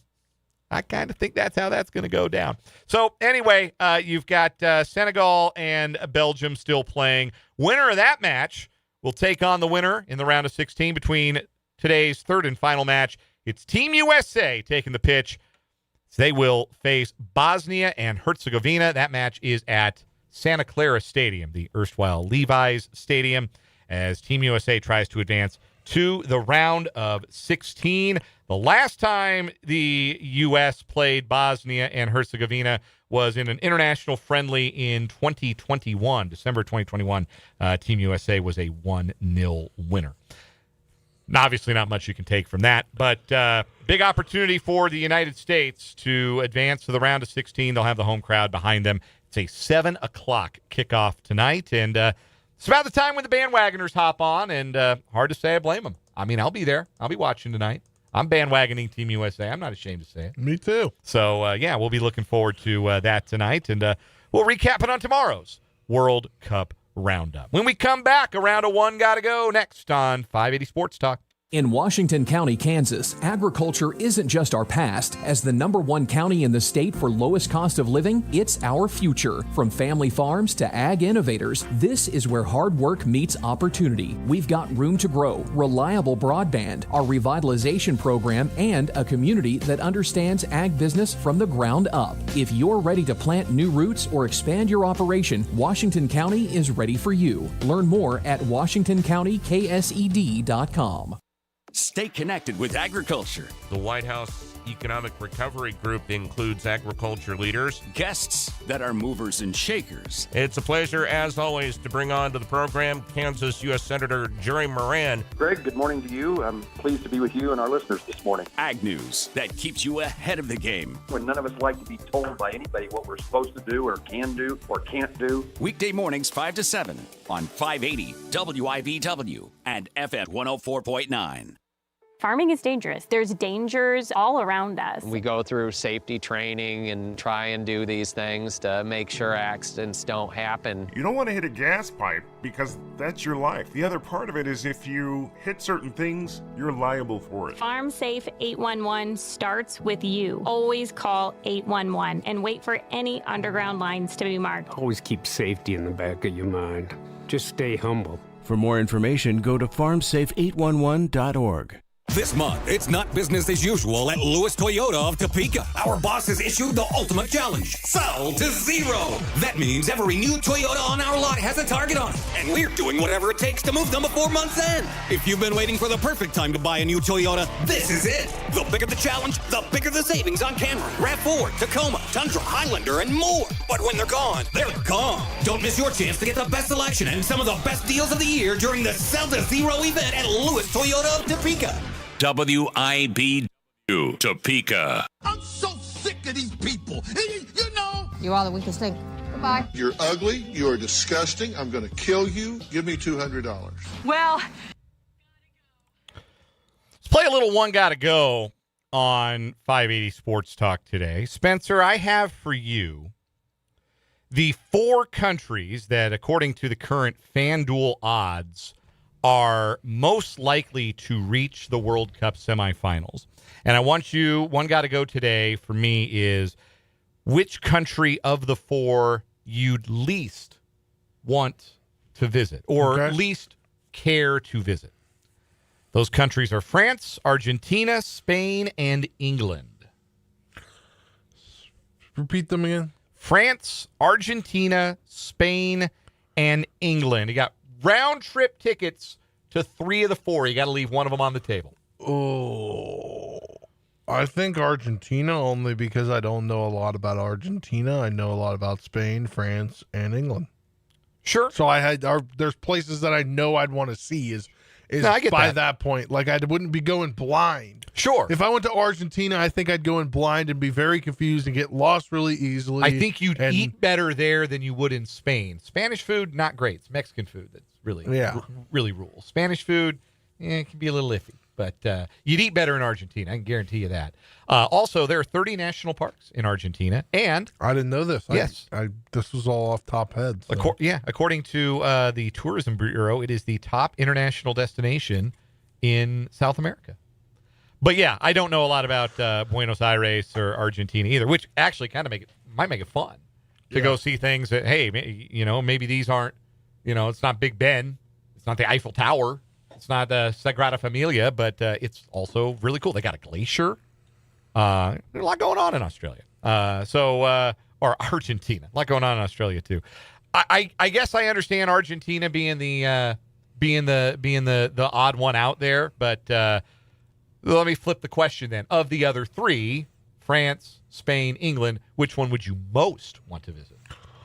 I think France, because my dad's family has roots in France. Oh, sure. So seeing, kind of going through all that stuff and that side of things of like what people, if there are any relatives there or anything, trying to connect and something like that. Learn about your heritage a little bit. Yeah. And that's probably why I would lean Spain, because that's where my people are from. That's where the Luceros are from. They're Basque. And don't you forget it. I mean, my great-grandmother would make sure you knew. We are Basque. Yeah. So, I'd say probably put Spain at the top of my list. But, man, I kind of getting to the point in my life, kind of jonesing, like, I want to go see Europe. I want to go see, like, parts of the world I've never seen. And if it were easy and, more affordable, you wave the wand and do it. But my sister and brother-in-law. So my brother-in-law, he is full Italian. Like full Italian, and they're going to Italy. It's essentially their late honeymoon present. They've been saving for 4 years for it. Do you have a one got to go today? Yeah, I do. And then I realized you're not that much of a firework guy, so I don't know how much you'd be able to give me here. But obviously, it's that time of year. We discussed this on the show yesterday. It is. Here, I could not. I was asleep and I got awoken last night by some fireworks at midnight. Yep. If you could do without hearing any of these fireworks or seeing any of them again. Firecrackers, Roman candles, bottle rockets, or the mortar artillery shell fireworks? The answer is yes. I would be fine if, and I'm saying this as somebody who right now is just the most important thing in my life is getting my 2-year-old to bed at a decent time. Yes. So, yeah, if you're in my neighborhood, you would like to not shoot off fireworks this week, this July 4th, I would be in your debt. But I realize this is Kansas. Y'all are going to blow stuff up, and we're going to hear it, and you're just going to have to deal with it. It just is what it is. But, I probably which ones do the screeching? Is that the Roman candles? I think so, yeah. Yeah, that's the screech. I can do the boom. But the screech just, nails on a chalkboard Did for you me. see the text from the 785? Yes, for the 785, wait till your son discovers fireworks. Listen. So he will grow up where they're legal, whereas I did not. And so it just wasn't a part of anything that we did. But it will be probably a part of, some his friends do. And he's going to want to, I'm just going to tell him, hey, I'm going to show him Jason Pierre-Paul's hand. Do it. And I'm going to say, you want to end up looking like that, pal?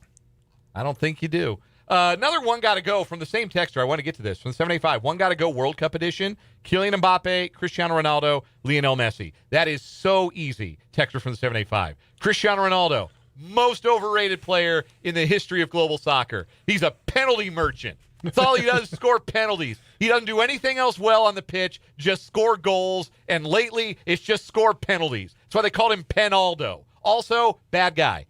Easy choice for me. I would Ronaldo got to go. Yeah, and I'm I right there judge with you. I know that used to be the big debate, like Messi or Ronaldo. I don't see how that's a debate anymore. Messi's won the World Cup. Messi's remained great all these years later. And he's killing it in the World Cup. Yes, and Ronaldo's just kind of shambling around out there for blood money in Saudi Arabia. It's not a debate anymore. And if your children are Ronaldo people and not Messi people, I will judge your kids. I will judge your kids for their poor judgment in that regard. We'll take a break, come back. Royals and Rays tonight. We'll talk about it next.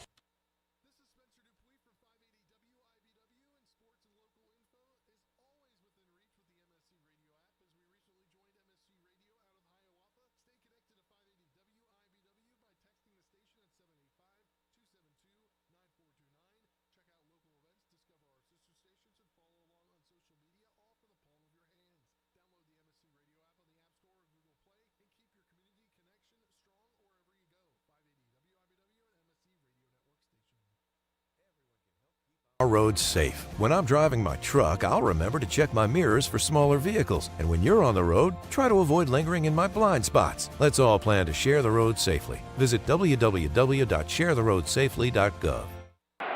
From the FIFA World Cup to competitive business environments, grand ambitions lead to game-changing achievements. At Bank of America, we're there to support businesses at every step, providing insights and expertise to help you gain an edge. He shoots, he scores! What would you like the power to do? Explore winning business solutions at BofA.com/gamechangers. Bank of America, official bank of the FIFA World Cup 2026. As a truck driver, I've learned how important road safety is. I know that large trucks need more time and room to stop. That's why I always hang back and follow other vehicles at a safe distance. Everyone can help keep our roads safe. Next time you're driving, try to remember to always give trucks extra space when you merge in front of them. Let's all plan to share the road safely. Learn how at www.sharetheroadsafely.gov. Snakes, zombies, public speaking. The list of fears is endless. But the real danger is in your hand when you're behind the wheel. Distracted driving is what's really scary and even deadly. Eyes forward, don't drive distracted. Brought to you by NHTSA and the Ad Council. WIBW, Topeka. 546 on 580 Sports Talk. Belgium completes the comeback. They beat Senegal in extra time. A penalty in the 5th minute of added time in extra time. A penalty that, as I understand it, per social media, extremely dubious. Maybe shouldn't have been given. Bit of a break for the Belgians. They would play Team USA in the round of 16 if USA beat Bosnia and Herzegovina tonight. Look forward to that. Should be a fun match. Kind of a drag that keeps happening in the round of 32. A cool and fun underdog takes the lead and then loses to a team from Europe. A cool and fun African underdog. That's kind of the story of the day. Dr. Congo, I'll never forget you. Incredible effort. And they just, because I watched that match, it was during my lunch break, and you could see Dr. Congo completely run out of gas. They gave up that first goal, and it was like, oh, we have nothing left. We have no legs. Yeah. And the second one was pretty inevitable after that. You know what also feels inevitable right now? Junior Caminero killing the Kansas City Royals. I was going to say the Royals. The Royals losing? Yes. Man, us talking about a loss. There's that, too. Junior Caminero emerging as the Royals killer of killers in this year's series between the Rays and the Royals. He had another home run off of Noah Cameron last night. Rays took game one of the 3-game set at the K by a 10-4 count. Tonight, the Royals will try and reverse that result. They've got Seth Lugo back on the bump after he got rocked by Caminero and the Royals, Caminero and the Rays last Thursday afternoon. Shane McClanahan is on the hill for Tampa Bay. I got a solution. Just don't throw a strike to Caminero. They don't have a lot of thunder in that Rays lineup. Just don't throw Caminero a strike. Yeah. Just why? He's got 23 home runs. Don't be number 24, Seth. That's my advice for tonight. He's batting third for Tampa Bay tonight. Rest of their lineup, Yandy Diaz DHing and leading off. Jonathan Aranda at first base. Caminero at third. Victor Mesa Jr. in right field. Not to be confused with his brother, Victor Mesa. That's not a joke. That's his name. His brother's name is Victor Mesa, and he is Victor Mesa Jr. Victor was the bigger prospect, but never made it to the show, I don't believe. So Victor Mesa Jr. is batting cleanup in right field, then Chandler Simpson in left, Cedric Mullins in center, Taylor Walls at short, Richie Palacios at second, and Hunter Fiducia behind the plate. For the Royals tonight, against the lefty McClanahan, Lane Thomas will lead off in center field, followed by Bobby Witt Jr. at short and Jack Caglione in right. Starling Marte bats cleanup and is the DH, followed by Salvador Perez at first base, up a notch in the lineup against the lefty. Carter Jensen will catch and bat sixth. Then it's Nick Lofton at third, Tyler Tolbert in left tonight, and Michael Massey, the second baseman, batting ninth. Royals made some roster moves today, mentioned at the very top of the show. Chris Bubich's second rehab assignment is done after just one inning. He's been recalled from his rehab assignment. Still can't get rid of that shoulder soreness. He has been transferred to the 60-day injured list. Now, it's important to note that 60 days doesn't start as of today. That 60 days starts as of his initial placement on the injured list. So which was May 15th. So he is eligible to come off the IL 60 days after that, which would be July 15th, and I don't think he's coming off the IL here in the next 2 weeks if they're canceling his rehab assignment. So Chris Bubich transferred to the 60-day IL. That also frees up a 40-man roster spot. The Royals also placed Connor Siebold on the 15-day IL. He got injured last night as one of the relievers making a mess of last night's game. And they optioned Eric Sarantola back to AAA Omaha, where hopefully he can find the strike zone. Up to the big leagues. In the year of our Lord 2026, Jose Cuas is back with the Kansas City Royals. I am not making this up. The former UPS driver, which, Spencer, I don't know if you knew that. I'm not making that up either. The former UPS driver turned reliever back in the bigs for the first time since 2024 when he had brief cameos with the Cubs and the Blue Jays, previously pitched for the Royals in the 2022 and 2023 seasons. He had his contract purchased and was called up. Also having his contract purchased today, or actually not having his contract purchased, he was already on the 40-man. Randy Dobnak, former... They got him last week or 2 weeks ago from the Mariners, right? Yes. Former Minnesota Twin. He hasn't pitched in the major leagues other than one outing, 1 5 1/3 relief inning outing in 2025. He has made 6 big league appearances since 2021, and he has been called up to the big league roster today, probably to give length. The Royals look like they are going to need another bullpen day. Unfortunately, Stephen Kolek has been transferred, or was transferred yesterday, from the paternity list to the family leave emergency list. So I just read that they expect him to make his start tomorrow. And here's hoping. That's the case. But that is obviously a pretty scary designation to see after the expected birth of his child. So he posted about it. I believe his wife gave birth prematurely. I see. Yeah. So the Royals were giving in some extra time. And that's a good thing for the Royals to do. Hopefully all is well for the Kolek family and that he is able to make his start. But Dobnak is insurance one way or another to have a little bit of length. And Jose Cuas is on the big league roster for God knows what reason. Eli Morgan's got a 1.5 ERA in AAA, and they won't call him up again. You tell me what sense that makes. Also, not a roster move, but some updates from Ann Rogers, MLB.com. Give it to me. Vinny Pasquantino and Kyle Isbell participated in BP and defensive drills today. The plan was to get them down to Arizona to rehab in the complex league, I guess. But they're going to actually stay in KC, continue the work. The expectation and or hope is that they both go on rehab assignments next week. Be nice to get both of them back in the lineup. It would presumably mean that we would see a little bit less of guys who are not as good. to put it real plainly, this is a lineup that could use a healthy Vinny Pasquantino in it, but it always takes a while to recover from those hand injuries. That's coming up next here on 580 WIBW and FM 104.9. Royals baseball pregame in 7 minutes. First pitch at 6:40 from the K. Final word is next after this break. Sleep Number mattress, everything would adapt for your comfort. Because as your life changes and your body changes, Sleep Number mattresses adapt and shift to give you personalized comfort night after night. And right now, new mattresses start at $1,500 during our 4th of July sale. Plus, get a free base with select mattress purchases. To experience a whole new world of comfort, visit a Sleep Number store or go to sleepnumber.com. Sleep Number, to a good life sleep. Hear that?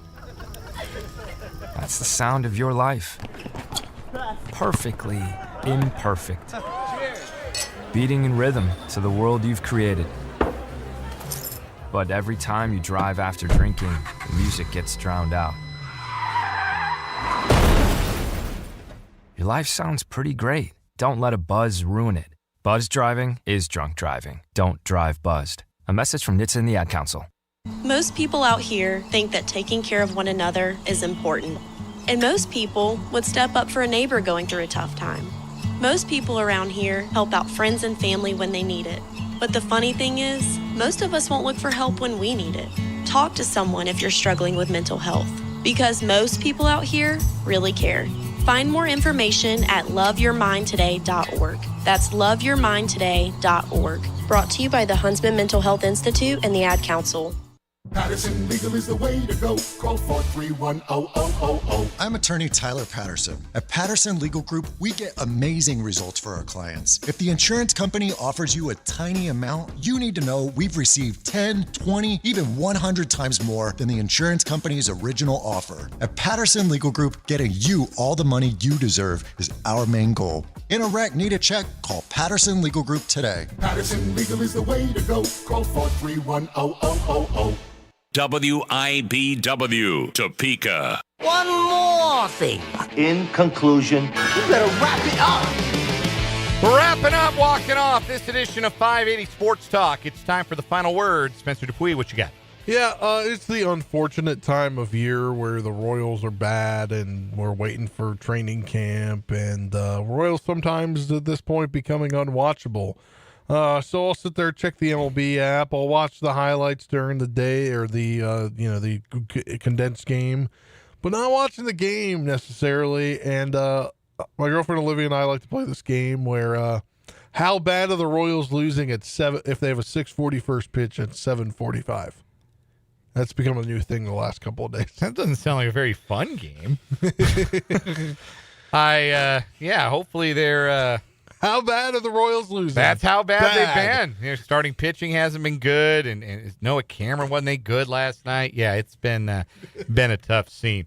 Final word for me today. Ben Solak may have been the first most prominent, but he's not going to be the last NFL pundit to predict that the Kansas City Chiefs are going to miss the playoffs in 2026. And you have to say this time around that it's not the haters going to hate. Shout out to Taylor Swift. But there's a point that they're making when a pundit might look at these Chiefs and expect them to make the playoffs. It's a question about the level of talent on this roster. It's a question about Patrick Mahomes' ability to be ready and be himself for the course of the full 17-game schedule. But again, I keep going back to 2022, when the Chiefs weren't maybe not in the same exact boat. They'd gone to the AFC Championship game the year before, whereas this past year they went 6-11, and obviously there was no injury concern for Mahomes going into 2022. But the question was, is this roster good enough? Are they leaning too much on young players? Can they really see that one-year growth from rookies? And they did, and they won a Super Bowl. And I think the Chiefs are counting on the same thing in 2026. It's just a difficult thing to count on, but they've done it before. We're back tomorrow from 3 until 6. For Spencer, I'm Dan. This was 580 Sports Talk. Good night. While serving in Afghanistan, I was shot in the head by sniper fire.